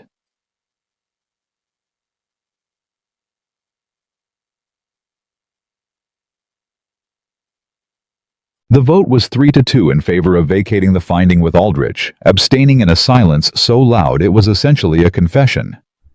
Carver signed the formal record himself, handed it to Nathaniel, and said in a voice pitched for Nathaniel's ears only, "You've made enemies today." "I had them before," Nathaniel said. "Now I have them for a reason." He walked out of the committee chamber into the August afternoon with the signed record in his hand and stood in the street and breathed. He had not allowed himself to think about Clara during the preceding hour. He had needed to be completely present in that room, and thinking about Clara was the kind of thing that made him less present, had been making him less present for 2 weeks, which was itself information he had not fully processed. He thought about her now, about the letter on his desk with its 12-minute precision, the complete steady withdrawal of a woman who had been wounded before and knew exactly how to stop the bleeding. "He will not have my face beside his while they laugh." She was right. She was entirely right. Whatever he had built in those weeks of ledgers and candlelight and almost touching at page 47, he had built it on top of a wrong he had committed in a parlor in August. And she was right not to pretend that one could simply overwrite the other. He reached into his coat. He took out Julian Ashford's original letter of wager, the physical note written in Julian's careless hand, which Julian had given Nathaniel as documentation of the bet the morning after the party. He had been carrying it for weeks. He had been meaning to do something with it. He had known for the past 10 days what that something was. He walked to his bank. The clerk at the bank looked at Nathaniel Vale's withdrawal request and then looked at Nathaniel Vale and said in the politely neutral tone of a man paid to be neutral, "The full 3,000, sir." "The full 3,000, Nathaniel confirmed. "And I'll need a receipt made out to the New York Militiamen's Relief Fund attention. Mrs. Carver at the Charitable Society on Chambers Street." The clerk wrote it out. Nathaniel signed it. He took the receipt and he walked to Julian Ashford's house on the east side, and he knocked on the door, and when Julian appeared looking pale and unhappy in the way of a man who had spent the week reading about his own letter in the newspaper, Nathaniel held out the receipt. Julian took it, read it, looked up. "The 3,000, Nathaniel said, "donated, in full, to the widows and children of militiamen killed in the supply accident of 1813. He paused. "My brother was in that accident. The money should have been there for those families 2 years ago. Consider the wager discharged." Julian opened his mouth. "Don't," Nathaniel said. "There's nothing you can say today that I want to hear." He left. Hug. Clara received the news of the committee vote from a source she did not expect, the paperboy who appeared at Aunt Mercy's door at 2 in the afternoon with the afternoon edition of the Courier and the wide-eyed energy of someone delivering something consequential. The headline on the afternoon edition was not about a wager. It was about a committee. Formal review ordered in militia account case, Whitfield, finding vacated. Clara read it standing in the doorway. The boy was still there waiting because the story didn't end at the headline, and he seemed to understand that. She read the full account. The committee session. Pharaoh's statement. The independent documentation. The vote. 3-2, the paper said, with Committee Chairman Aldrich abstaining on grounds of a potential conflict of interest recently brought to his attention, the nature of which this reporter understands to be the subject of further inquiry. Aldrich. In print. 3 sentences from being named. Clara put her hand on the doorframe. She had been certain as she had been about anything, that this would happen eventually. She had built the entire structure of the bargain on her certainty that the evidence was there, that it was readable, that it was true. She had not been uncertain about the evidence. She had been uncertain about whether anyone with enough power would be willing to read it. She thought about her father's voice. A press doesn't care who's angry. It prints the truth and lets the truth do the work. Someone had read it. Nathaniel Vale had read it. She became aware that she was gripping the doorframe hard enough that her knuckles had gone white. She let go deliberately, one finger at a time. "Thank you," she said to the paperboy. She gave him 2 coins instead of 1. He left at a run. She went inside. She sat down in the kitchen, and she read the paper from beginning to end twice, slowly. Then she picked up her pen and wrote to Elias. "It's done. It's done, Elias. Come home." Jamase. Nathaniel's note arrived an hour later. Not long this time, shorter even than the 2-line note of Wednesday morning. The finding is vacated. The relief fund has the 3,000. None of this was conditional on anything else. I am not writing to ask for anything. N.V. Clara stared at the note. The relief fund. The $3,000. The widows and children of dead militiamen. She thought about the night in the parlor. $3,000, Dunn said in the same tone as ordering brandy. She thought about what it cost to return that money, not financially, but in terms of what it said about a man's understanding of his own wrong. It wasn't an apology. It was something harder and more honest than an apology. It was consequence. It was a man looking at what he had done carelessly and deciding that carelessness required something real in return, not just words. Aunt Mercy appeared in the kitchen doorway and looked at Clara's face. "Well," she said. "He cleared Elias," Clara said. "And he gave the 3,000 to the militiamen's relief fund." Aunt Mercy was quiet for a moment. Then she said very gently, "Clara." "I know," Clara said. "What do you know?" Clara looked down at the note in her hand, at the brief, careful lines of it, at the "I am not writing to ask for anything" at the end, which was, she thought, the most honest thing he had ever put in writing to her, which meant it might be the most honest thing he had ever said. "I know," she said slowly, "that 2 things can be true at the same time. That what he did in that parlor was wrong, and that what he did in that committee room was right." She looked up. "I know that being right today doesn't erase being wrong in August. And I know," her voice went quieter, "that he knows that too. And he went and did the right thing anyway, without asking me first. Without asking me to forgive him. Without making the justice conditional on anything." "Yes," Aunt Mercy said softly. "He did." Clara folded the note. She pressed it flat. She held it in both hands and sat in the kitchen in the August afternoon and felt the particular complicated weight of a woman who has been watching someone very carefully for long enough to know exactly who they are. "The ball is in 4 days, she said. "Yes," Aunt Mercy said. "I told him I wouldn't go." "You did?" "I was right to tell him that." "You were." Clara looked at the note. She looked at the printer's ribbon on her wrist. She thought about her father, and about Elias on a train from Philadelphia, and about Nathaniel Vale, standing in a committee room, armed with her father's ledgers, and a militiaman's testimony, and $3,000 of his own consequence. She thought about a woman who had stepped through a curtain in August, because the alternative was to go home and spend the rest of her life being the woman men wagered on in other people's parlors. She thought about what kind of woman she intended to be. Not for Nathaniel Vale. For herself.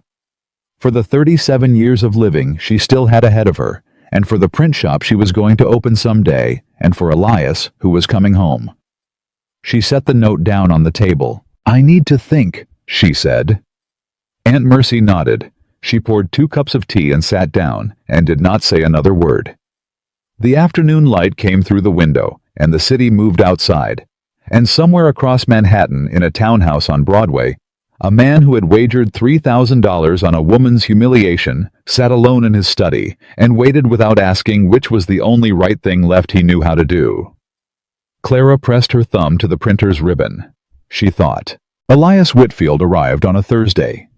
Clara was at the front door before the carriage stopped because she had been watching the street from the upstairs window for 2 hours. She went down the steps and had her arms around her brother before he had fully straightened from climbing out. And for a moment, neither of them said anything at all because there was nothing that words were adequate for. He was thinner.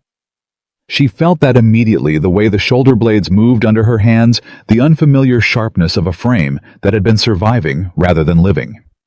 His coat was brushed clean, but worn at the elbows.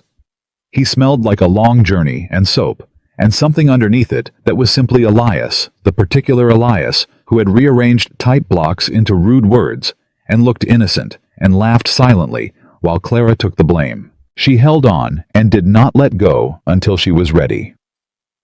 "Clara," he said into her shoulder. His voice was rough. "I know," she said. "I know. You're home. I read your letter." He pulled back to look at her. His eyes were red at the edges. "You said it was done. I didn't let myself believe it until I was on the road." "Believe it," she said. "It's in the committee record. Your name is clear." He looked at her face for a long moment. He knew her, had always known her better than most people bothered to, and she watched him read everything she hadn't written in the letter, the weeks of work, the bargain, the cost of it. "Tell me," he said. "Later," she said. "Come inside and eat something. You look like Philadelphia tried to keep you and forgot to feed you first." He almost laughed. "That's not too far wrong." She told him over dinner. Not everything. Not the curtain. Not what Julian had said in the parlor. Not the particular words, "spinster printer's daughter, no prospects." Those were details that would wound him without helping him, and Clara had spent enough time around unnecessary wounds to know the difference between honesty and harm. She told him about the evidence, the ledgers, Pharaoh, the committee. She told him about Nathaniel Vale in the terms that were true and stripped of complication, that he had read the document seriously, that he had taken the evidence forward, that he had done what he said he would do. Elias listened without interrupting, which was unusual for him. He ate steadily and listened, and when she finished, he sat quietly for a moment with his fork resting against his plate. "And this Vale," he said carefully. "Where does he stand now?"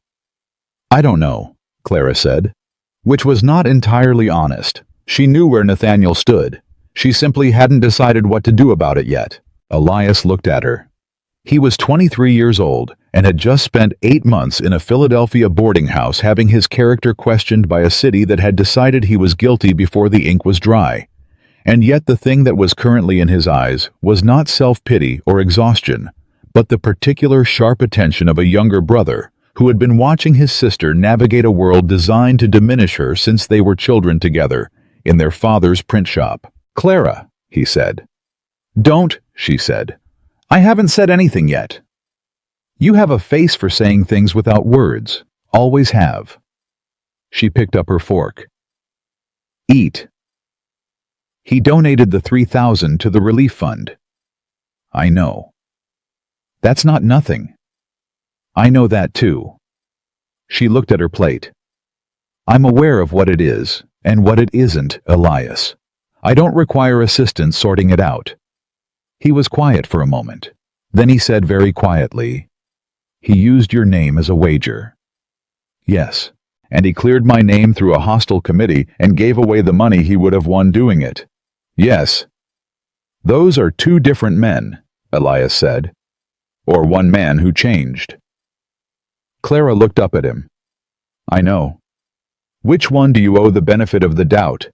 She looked at her brother, at the thinness of him, at the worn elbows of his coat, at the 8 months of an innocent man's destroyed future sitting behind his eyes, and she thought about the particular cruelty of easy answers. "I don't know yet," she said. "I'm working on it." The governor's ball was the following evening. Clara had not sent word to Nathaniel. She had not agreed to attend.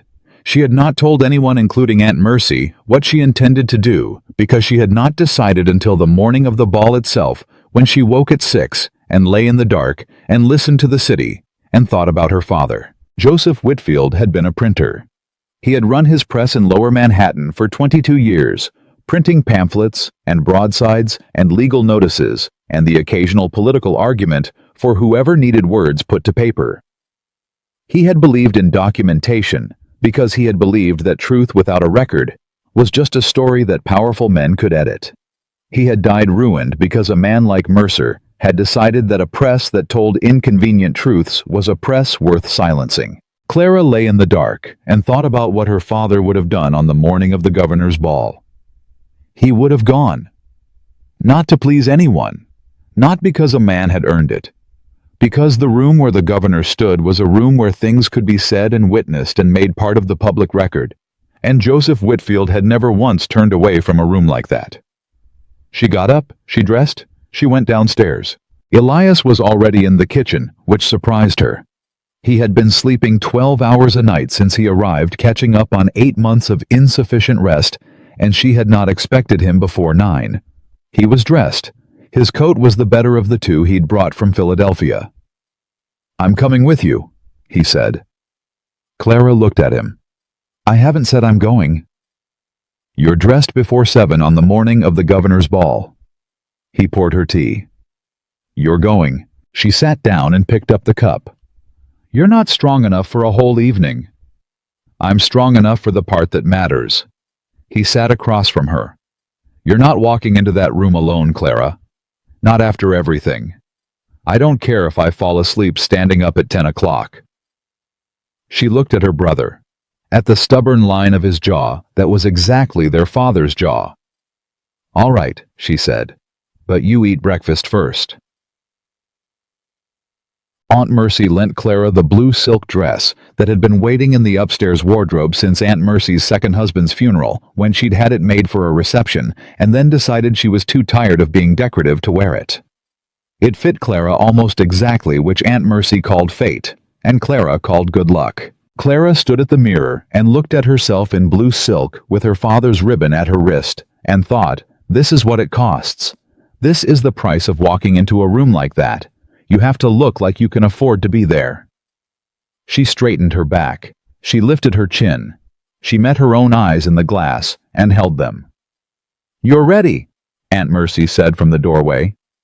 "I don't know about ready," Clara said, "but I'm going." They arrived at the governor's residence at 8:30. The entrance hall was already full, the rustling, perfumed, elaborately indifferent full of New York's most important people, doing their best to look as though they hadn't carefully planned every detail of their presence. Clara walked in with Elias at her side, and she felt the room register them the way rooms registered things that disrupted the expected arrangement. She felt the looks. She had felt looks her entire adult life, and she had learned to treat them as whether unpleasant, sometimes severe, but essentially impersonal. Weather did not have opinions about you. Weather simply happened. She kept her back straight and her chin level and walked beside her brother, who walked beside her with the careful, deliberate steadiness of a man who understood that every step he took in this room was a statement. "They're staring," he said without moving his lips much. "They always stare," Clara said. "Ignore it. Easy for you to say. You've had more practice." "Much more," she agreed. "Also, your cravat is slightly crooked." "I know," he said. "I couldn't fix it in the carriage. Don't tell anyone." Despite everything, despite the stares and the silk dress and the 8 months of her brother's destroyed life, and the $3,000 and the wager and all the weight of everything that had brought them to this room, Clara almost laughed. She caught it. She pressed it back into a half-smile. But Elias felt her shoulder shake slightly against his, and he pressed his arm briefly closer to his body, squeezing her arm without comment, and they walked into the governor's ball together. Chashto. She saw Nathaniel 20 minutes later. He was across the room near the window speaking with Carver. He was wearing his good coat, dark, well-cut, the kind of coat that announced nothing because it didn't need to. He had his back partially toward her, and he was listening to Carver with the still focused attention she recognized from 2 weeks of working across desks from him. He didn't see her. Not immediately. Carver did. His eyes moved to her and then moved back to Nathaniel, and he said something brief. Nathaniel turned. For a moment across the crowded room they simply looked at each other. Clara held his gaze. She was not going to be the one who looked away first. That was not pride exactly, it was something simpler. It was the acknowledgement that she had come into this room on her own terms with her brother on her arm, and she was not going to spend any part of this evening performing uncertainty for an audience that was already watching too closely. Nathaniel's expression went through several things in rapid succession. She was too far away to read them precisely. But the last one, the one that settled, looked remarkably like relief. He excused himself from Carver. He crossed the room toward her. Clara stayed where she was. She did not move toward him. She let him cross the distance because the direction of the crossing mattered, and both of them knew it. He stopped in front of her. He looked at Elias first. "Mr. Whitfield." Elias looked at him for a moment with the particular assessment of a younger brother who had been hearing about this man for 4 days and had formed very precise opinions. "Mr. Vale," Elias said. And then slowly he extended his hand. Nathaniel shook it. Neither of them said anything else, but something passed between them, the particular compact of two people who shared a debt and were determining its nature. Then Nathaniel looked at Clara. "You came," he said. "I came," she agreed. "With my brother." "Yes." He looked at Elias briefly again. "That's right. That's exactly right." She had not expected him to say that. Something in her chest shifted. "I need to speak with the governor," Nathaniel said, "before the evening goes much further. There are things that need to be said while the committee vote is still fresh." He paused. "I'd like you to be nearby when I do." "Not beside you," Clara said. "Nearby." "Understood." His voice was level, not wounded. He had heard the distinction clearly and was not going to argue it. "Will you stay in the room?" "For now," she said. "Yes." The conversation with the governor happened in a side room off the main hall, which the governor's secretary arranged with the smooth efficiency of a man paid to make things happen without appearing to make them happen. Nathaniel went in. Carver went in as corroboration. Clara and Elias stayed in the hallway outside, which was near enough to hear voices but not words. Elias stood with his shoulder against the wall and his arms folded, and said quietly, "He's going to tell the governor about Aldrich." "Yes," Clara said. "That takes nerve." "Yes. Aldrich is connected to half the political machinery in this state," Clara said. "I know." She looked at the closed door. "Nathaniel knows too." Elias was quiet for a moment. "You trust him?" "I trust his judgment," Clara said carefully. "In there. About this, yes." "And the rest?" Clara pressed her thumb to the ribbon. "The rest is complicated." The door opened. Nathaniel came out first. His expression was controlled, but his jaw was set in the particular way she associated with a man who had said something costly and was not regretting it. Carver came out behind him, looking like a man who had watched something consequential happen and was still processing it. Nathaniel looked at Clara. "He'll call for an independent review, full scope. Mercer's accounts, Aldrich's involvement, the militia transactions going back to 1813. He paused. "Aldrich is going to resign, probably within the week." The word landed in the hallway like a stone dropped in still water. Clara looked at him. "Aldrich. Aldrich." His voice was flat and certain. "The governor had more information than we knew. We weren't the first people to bring him questions about that committee. We were just the first people to bring him documented answers." He looked at her directly. "It's done, Clara. All of it." She stood very still. 8 months of Elias in Philadelphia. 4 years of her father's ledgers in a trunk. $3,000. The curtain. The parlor. The wager. All of it. All the weight of it. And it was done. It was actually completely, irrevocably done. Elias made a sound beside her. Small and ragged, quickly controlled. Clara reached without looking and found his arm and held it. "Thank you," Elias said to Nathaniel. His voice was not entirely steady. There aren't words for what this... You don't need words," Nathaniel said quietly. "The record is enough." What happened next was not planned. Clara learned this later from 3 separate people who witnessed it from 3 different angles, and each described it with the slightly stunned quality of people who had seen something they hadn't expected to see from a man of Nathaniel Vale's position. He went back into the main ballroom. The room was at full capacity. Now the governor's ball in its natural prime, the music, the candles, the important people doing important things with their faces and their clothing, and their careful arrangement of who stood near whom. Nathaniel walked to the center of the room. He did not ask for attention. He did not need to. He was Nathaniel Vale, and he had the particular quality of stillness that draws eyes without demanding them. The room's noise lowered without quite stopping. He said in a voice pitched to Carrie without shouting, "I owe this room a correction."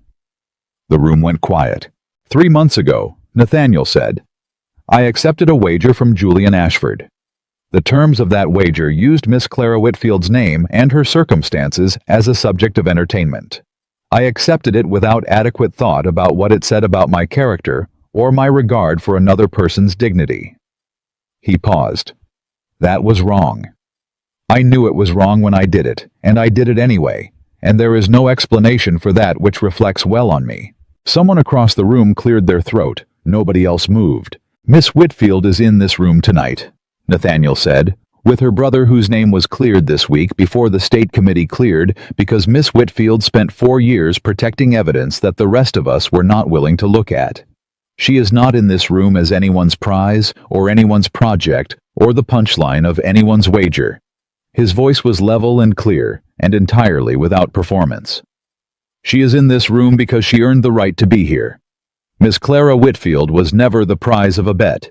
She was the only honorable person in that parlor in August. She was likely the only honorable person in that room." Silence. Then from across the ballroom, a single pair of hands began to applaud. Clara recognized Carver without looking. Others followed, not a tide exactly, not the roar of a crowd moved to enthusiasm, but the careful, considered applause of people who had just watched something genuine happen, and were not entirely sure what to do with it. Clara stood in the doorway of the ballroom, with her brother's arm under her hand, and felt something crack open in her chest.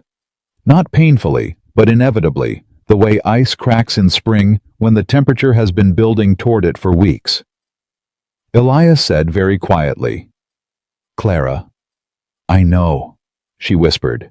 "What are you going to do?" She looked across the room at Nathaniel, who had not looked for her during his speech, had not turned to find her in the crowd, had not made his public accounting into a performance for her benefit. He had simply said what needed to be said, and now stood in the center of the room, accepting whatever consequence came from it. He was looking at her now. The question was in his eyes, and it was honest, not hopeful, not demanding, simply present. The look of a man who had done what he could, and had genuinely arrived at the place where it was no longer his to decide. Clara looked back at him for a long moment. Then she turned to Elias. "Hold on," she said. She handed him his own arm and walked across the ballroom alone. The crowd parted, not dramatically, not in the way of theatrical stories, but practically the way crowds parted for people who were moving with purpose. She crossed the floor and she stopped in front of Nathaniel Vale, and she looked at him, at close range, the way she had been looking at him for 3 weeks, across desks and ledgers and arguments and the long difficult work of building something on top of a wrong. "You should have led with that," she said. Something moved across his face. "I know.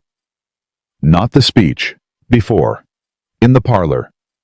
You should have said no to Julian in the parlor." "Yes," he said. "I should have. I need to ask you something." Her voice was steady, but she was holding it steady, which was not the same as it being natural.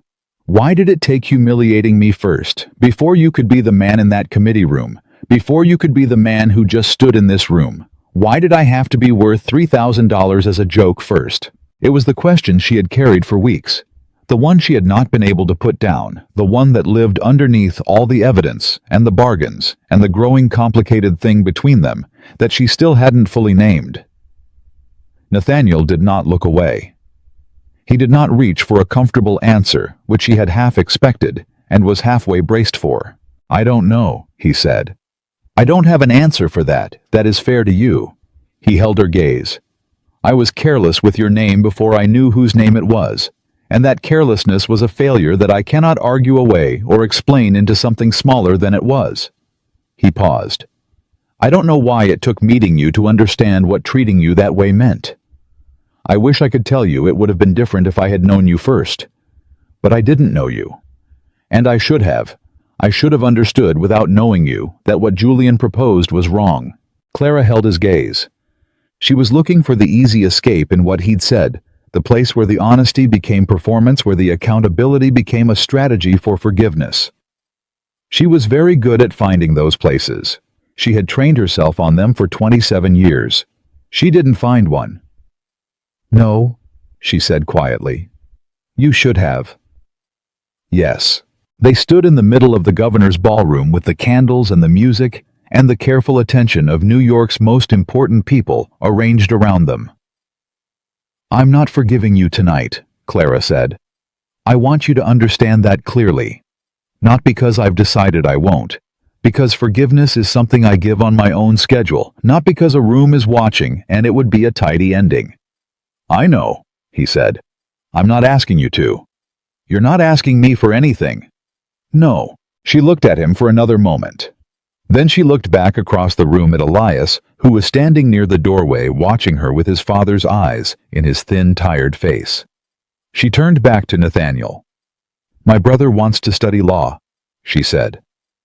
Nathaniel blinked. Something shifted in his expression. Confusion first, then attention.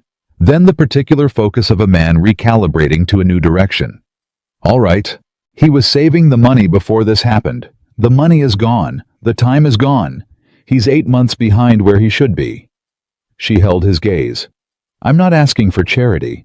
I'm asking if you have connections to someone who would consider him on the merit of his ability rather than the history of someone else's accusation. Yes, Nathaniel said without hesitation. I have exactly those connections. Good, she nodded once. Then I'd like you to come meet him. Nathaniel looked at her, at this woman who had stepped through a curtain in August and turned a wager into a weapon and protected her brother's evidence for 4 years and stood in a committee room in her mind long before he ever had the courage to stand in one himself. He extended his arm, not a claim, an offer. Clara looked at it. She looked at him. Then, with the deliberate, clear decision of a woman who knew exactly what she was choosing and why, she placed her hand on his arm. They walked back across the ballroom together toward Elias. The room watched. Let it watch. Clara had spent 27 years being watched by rooms, and for the first time in as long as she could remember, she did not feel like what was being watched was her diminishment. Elias met them near the doorway. He shook Nathaniel's hand again, differently this time, with the slight adjustment of a young man who was updating his assessment in real time. Mr. Vale, he said. Elias, Nathaniel said. I understand you want to study law. Elias looked at Clara. She gave him nothing. Kept her expression neutral, the way she kept it neutral when she wanted him to find his own footing. He looked back at Nathaniel. I do, he said. I have since I was 19. I read everything I could find. I had a plan before Mercer's people decided I was a convenient name to put on a ledger. Tell me the plan, Nathaniel said. So Elias told him. Standing in the doorway of the governor's ballroom in his worn coat, with the crooked cravat, he laid out with quiet precision the path he had mapped and lost and refused to entirely let go of the study he had intended the cases. He had read the particular area of the law that had always seemed to him most necessary and most neglected. Nathaniel listened. He asked 3 questions. Sharp ones, the kind that required actual thought to answer, the kind that were about Elias's mind rather than his history. Elias answered all three without hesitation. I know a man in Boston, Nathaniel said. He runs the most rigorous office in the Northeast. He doesn't care about committee verdicts or newspaper stories. He cares whether you can think. He looked at Elias steadily. I believe you can. I'll write to him this week. Elias went very still. Why? Because your sister spent 4 years protecting your name with your father's documents when no one with any power was willing to look at them, Nathaniel said simply. The least I can do is make sure that name means something going forward. A long silence. Then Elias said, She didn't tell me all of it. No, Nathaniel said. She wouldn't. Elias looked at his sister. His eyes were very bright. Don't, Clara said quietly. I'm not, he said. His voice was rough. I'm just looking at you. She let him. She stood in the doorway of the governor's ball in her Aunt Mercy's blue silk dress with her father's ribbon at her wrist and let her brother look at her for as long as he needed, while the music continued behind them and New York continued its evening and the night outside the windows went on and on and on. The morning after the governor's ball, Silas Mercer's lawyers sent a letter to Nathaniel's office. Nathaniel read it standing same as always. It was 6 pages long and contained the word defamation 11 times and the phrase politically motivated character assassination 4 times and the name Aldrich not once, which told Nathaniel everything he needed to know about what Mercer's lawyers understood to be survivable and what they had already quietly decided was not. He set the letter down. He picked up his pen. He wrote 4 words on a blank sheet of paper. Refer to Albany. Attorney clipped it to the letter and put it in his outgoing correspondence. Then he wrote to Clara. Mercer's lawyers have responded. 6 pages. Do not be alarmed. This is what men do when they have run out of better options. The Albany attorney is handling it. I wanted you to know before you heard it elsewhere. How is Elias this morning, NV? Clara read the letter at breakfast. Elias was across the table eating toast with the focused commitment of a man making up for 8 months of inadequate meals. He had color in his face this morning. Small difference. Enormous one. She wrote back, Elias is eating everything in Aunt Mercy's kitchen. She considers this a personal compliment. 6 pages from Mercer's lawyers is 6 pages from a man who knows he's already lost. I'm not alarmed. She paused. Then she added, Thank you for telling me first. She sent it and went back to her breakfast. Elias watched her fold the note. He said nothing, but the expression on his face said a considerable amount. Don't, Clara said. I didn't say anything. Your face did. He picked up another piece of toast. My face says I'm hungry. Your face says you have opinions about my correspondence. My face, Elias said serenely, is entirely focused on this toast. He took a large bite. Entirely. Clara looked at him for a moment. Then she looked at her tea. Then quietly, privately, she smiled. The independent review that the governor had ordered moved faster than anyone expected, which Clara later attributed to the fact that the governor was a man who disliked loose ends and understood that loose ends left too long had a way of becoming nooses. Within 2 weeks, Aldrich had resigned from the committee. The formal announcement cited personal reasons which fooled no one and was not intended to. Aldrich's resignation was the kind of public statement that said everything by saying nothing. The whole city read it and understood perfectly what had not been written between the lines. Mercer lasted longer. Men like Mercer always lasted longer because they had more resources and more lawyers and more practice at converting their worst qualities into defensible positions. His banking operations were put under formal scrutiny in October. By November, 3 of his major accounts had been frozen pending investigation. He retained his house and his club membership and his pleasant smile, but the smile was doing a great deal more work by December than it had been doing in August, and everyone who looked at it could see the effort. Clara followed the proceedings in the newspaper with the careful attention of a woman who had spent 4 years waiting for exactly this and was not going to be careless with it now that it was happening. She did not celebrate. Celebration felt premature. Men like Mercer were capable of surviving a great deal, and she had learned not to count any victory until she could hold the record of it in her hands. What she did instead was plan. The press was in storage on Chambers Street in a warehouse that charged by the month and had been charging for 4 years because Clara had kept the payments going even when she couldn't entirely afford them, because she could not bring herself to let the last physical thing her father had built disappear into someone else's auction. She went to see it on a Tuesday in September after the first cool morning of the season. She had not been inside the warehouse since the spring, and the man at the desk recognized her and nodded and said, "Still in the same spot, Miss Whitfield," which meant he had been checking on it without being asked, which was the kind of small human kindness that hit Clara somewhere unexpected. She went to the back of the warehouse and found her father's press. It was a Ramage hand press, iron-framed, built in Philadelphia in 1801. Her father had bought it second-hand and spent 3 years making it better than new, replacing the worn parts, adjusting the platen, maintaining it with the devotion of a man who understood that his tools were his voice. It was covered now in a canvas sheet, which Clara lifted carefully. The press was exactly as she had left it. Dusty. A little oxidized on the iron fittings, but solid. Intact. Present. She stood in front of it for a long time with her hand on the frame. "Still works," the warehouse man said from behind her. He had followed her in, not intrusively, just present in the way of someone who understood why a person might need a witness for a moment like this. "I ran the mechanism last spring. Checked it. She's sound." "Thank you," Clara said. Her voice was steady. Her eyes were not quite. She let them be not quite steady for a moment because there was no one here who would use it against her, and then she steadied them. "I'll be moving it soon," she said. The print shop took 3 months to arrange. Not because the practical details were complicated, they were complicated, but Clara was her father's daughter, and she knew how to manage complicated practical details.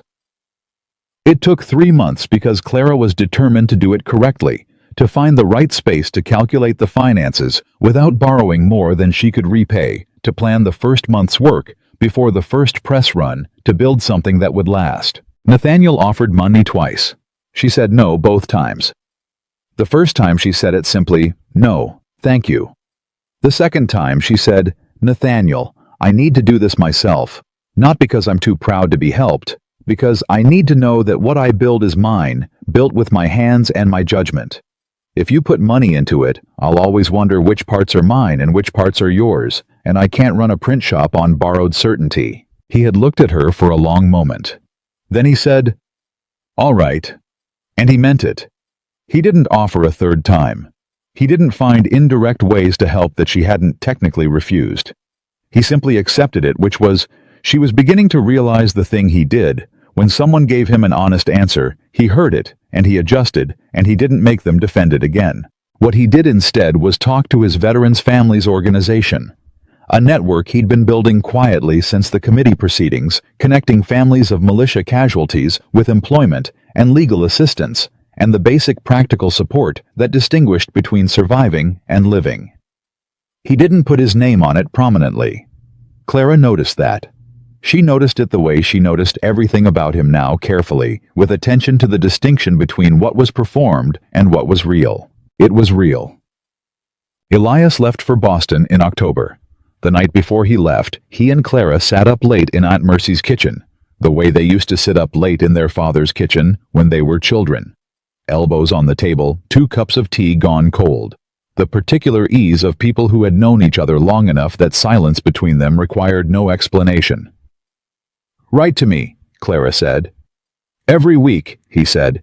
"Nathaniel's man in Boston will look out for you. Don't be too proud to let him. That's rich coming from you." "I know exactly how rich it is. I'm saying it anyway." She looked at her brother. "You're going to be extraordinary, Elias." He looked at his hands. He was quiet for a moment. "Clara," he said. What you did. The 4 years. The ledgers. He stopped. Started again. I know you didn't do it expecting to be thanked for it. No, she said. But I want to say it. He looked up. Thank you. Not for saving me. I know you hate that framing. The corner of his mouth moved. Thank you for believing the truth was worth the trouble of protecting. For not letting anyone convince you that what happened to me was simply how things worked, and there was no point in fighting it. Clara looked at her brother. At the 23 years of him, the thinness that was already beginning to fill back in the crooked cravat that he still hadn't entirely mastered. Father believed the truth was worth the trouble, she said. I just followed his example. You did more than that. Maybe. She picked up her cold tea. Drink your tea, Elias. You have an early morning. He drank his tea. They sat in the quiet kitchen until midnight, and when they finally went to bed, Clara lay in the dark and felt the shape of the coming months. Elias in Boston, the print shop on Pearl Street, spring, arriving eventually, as it always did. She pressed her thumb to the ribbon. She slept. No. The print shop opened on a Thursday in March. The first morning was very quiet. Clara had the press running by 7, the ink mixed correctly, the first broadside laid out with the particular care of someone who had been composing this work in her head for 4 years. It was a simple piece, a notice of the shop's establishment, the services offered, the rates. Practical, unadorned. Her father would have called it good business and meant it as the highest possible compliment. She ran 50 copies and stacked them on the counter and stood back and looked at what she had made. The door opened at 9:30. She expected a customer. She got Aunt Mercy instead, who walked in, looked at the press, looked at the stacked broadsides, and pressed both hands to her mouth for a moment before she collected herself. It smells like your father's shop, Aunt Mercy said. I know, Clara said. That's not sad, Aunt Mercy said firmly, as if she was disagreeing with something. That's exactly right. That's exactly what it should be. She sat down in the chair by the window and took one of the broadsides from the counter and read it carefully. Clara went back to work. They stayed in comfortable silence for an hour, which was, Clara thought, as good an opening as any shop could ask for. Nathaniel came at noon. He knocked. He waited. He had never in all their months of working together simply walked into a room she was in without some acknowledgement of the threshold, some knock or pause or glance that asked rather than assumed. She had noticed this in his office, in Aunt Mercy's parlor, in the committee hallway. She noticed it now. She opened the door. He was standing with his hat in his hands, the same posture as the night he'd come to warn her about the newspaper. The posture she now understood was not deference exactly, but something more specific. The physical acknowledgement that where he stood was not automatically his to occupy. I heard you opened, he said. This morning, she said. Come in. He came in. He looked at the press the way people who understood mechanical things looked at them, with the attention of actual interest rather than polite acknowledgement. He looked at the broadsides on the counter. He picked one up and read it. Good rates, he said. Competitive. Good paper. My father's supplier. He's been holding the account open for 4 years. I think he felt guilty. She picked up an ink cloth and turned back to the press. He probably should have. Nathaniel set the broadside down. He was quiet for a moment. She could feel him in the room behind her, not pressing, not requiring anything, simply present. It's a good shop, Clara, he said. She stopped what she was doing. She didn't turn around. Thank you, she said. I mean it without conditions. I know. She did know. That was the thing she had been working out slowly over the months between the ball and this March morning, the difference between what he said and what he meant, and her growing certainty that in his case they were usually the same thing.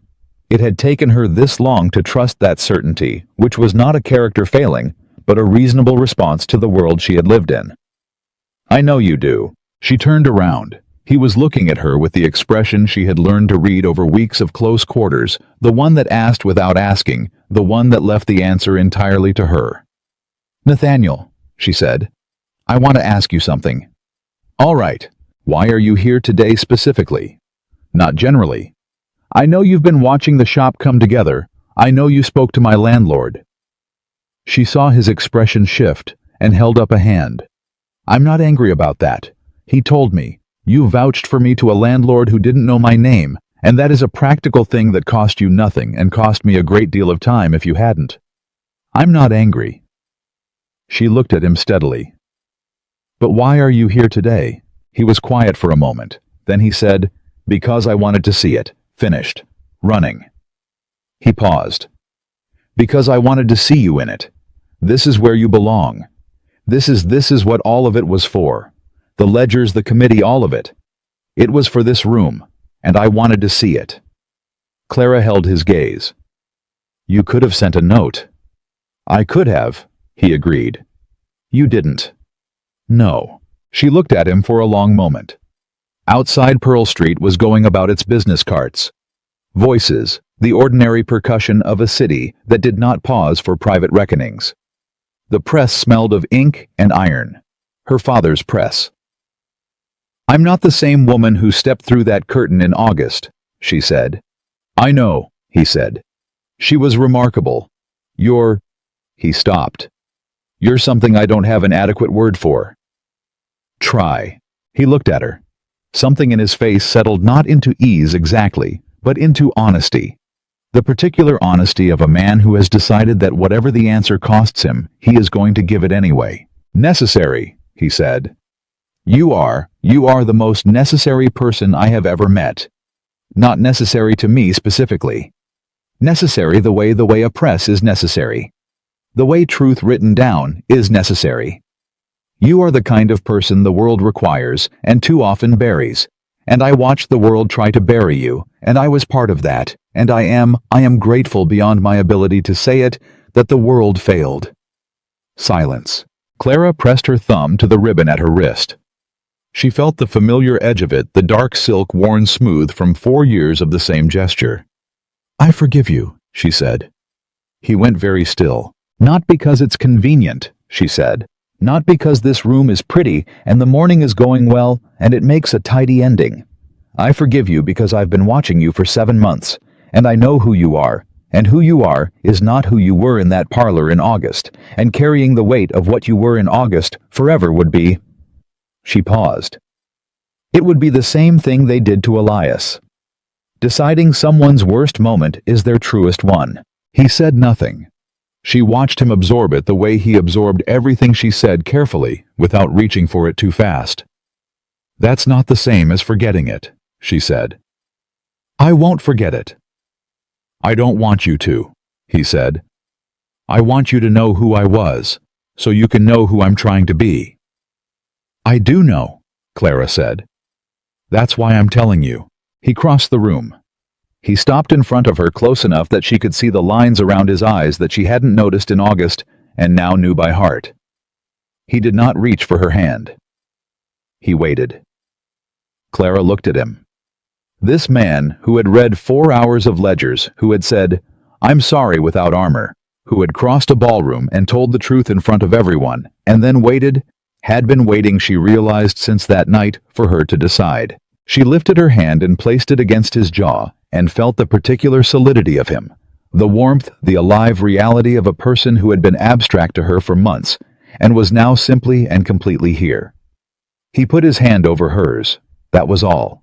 He just held it there. They stood in the print shop on Pearl Street, in the March morning, and held still, and the press waited, and the broadsides waited, and the city outside went on with its business, and something that had begun in a parlor in August as a wrong, and had become something else entirely through the long, difficult, unglamorous work of 2 people, choosing honesty over comfort. That thing settled now into its final shape. Not perfect, not simple, not the kind of ending that required no future, the best kind. The twist came 2 weeks later, and it came from Boston. Elias wrote, and his letter was unusually long. Elias, who believed in economy of words on the page, the way their father had believed in economy of type. Clara read it once quickly, the way she read things that might be difficult, and then she read it again slowly, The man in Boston Nathaniel's contact the attorney Elias had gone to study under had not taken Elias simply as a favor to Nathaniel Vale. He had taken him because in the interview that Nathaniel had arranged, Elias had answered 3 questions about evidentiary procedure with a precision and original thinking that the attorney described in his own note to Nathaniel, which Elias had apparently been shown as the most promising legal mind I have encountered in a decade of practice. That was not the twist. The twist was the case Elias was now working on as a junior observer, barely 4 months and technically not qualified to do more than carry files and watch. A case involving fraudulent accounts, militia supply contracts, 3 families in Connecticut who had lost men to the same supply accident that had killed Thomas Vale in 1813, and who had been denied compensation on the basis of accounting irregularities. That looked, Elias wrote, disturbingly familiar. It's Mercer's pattern, Elias wrote. Different state, different year, different names, same method. Clara. I think this goes further than New York. I think this is a system, not a single crime. I'm going to need Father's ledgers. Clara read it 3 times. Then she sat down and wrote back immediately. I'll send everything. Take the copies, I'm keeping the originals here. And Elias, be careful. If this is what you think it is, be careful. She sealed the letter. Then she sat for a moment with her hands flat on the desk. She thought about Mercer in his house, still with his club membership, and his pleasant smile. The investigation stalled at the state level, where the political machinery moved slowly, and the evidence was strong, but not yet devastating. She thought about Connecticut, about 3 families who had lost men in 1813, and had been told the accounting didn't support their claims. She thought about her father's press 20 feet away, ink in the mechanism paper stacked and waiting. She got up, she went to the press, she began composing type. Nathaniel came in an hour later and found her working. He read the pace of her, the particular focused intensity she had when something mattered, and he said without preamble, "What happened?" She handed him Elias's letter. He read it. His expression went through the same sequence hers had, the quick reading, then the slower one, then the stillness. Connecticut, he said. Elias thinks it's the same method, different geography, Clara said. She adjusted the type block. If it is, the Albany documentation becomes evidence in a federal case, not just a state committee matter. That changes the scope considerably. Yes, she said. Which is why I'm printing it. Nathaniel looked up. You're printing it now. I'm printing the documentation of what we found here, Clara said. The accounting trail. The method. Formatted for wide distribution. She met his eyes. If it's the same pattern, other people need to know how to recognize it. Families in Connecticut. Families in other states. The people who process these claims need to know what to look for. He was quiet for a moment. Then he said, You're making it a public record. I'm making it a press record, she said. Which is the same thing my father did for 22 years, which is what this press is for. He looked at her. He looked at the press. He looked at the ink on her hands and the type blocks in front of her, and the particular set of her jaw that he had learned over 7 months meant that what was happening in front of him was not a beginning, but a continuation. The latest expression of something that had been true about Clara Whitfield long before he ever heard her name put up for $3,000 in a parlor in August. What do you need? He said. Paper, she said. There's more in the back room, and I need you to write down everything you know about the 1813 supply lines, the routes, the contractors, the names, while I can still cross-reference it against the ledger notation. He was already moving toward the back room. I'll need a pen. Desk by the window, she said. Second drawer. He found the pen.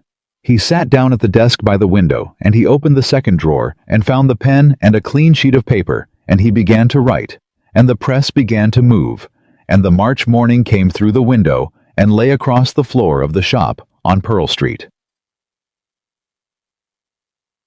Months later, in a letter to Elias that she did not expect him to read in full, Clara tried to explain what had changed and what hadn't. She wrote, Father used to say the press doesn't care who's angry.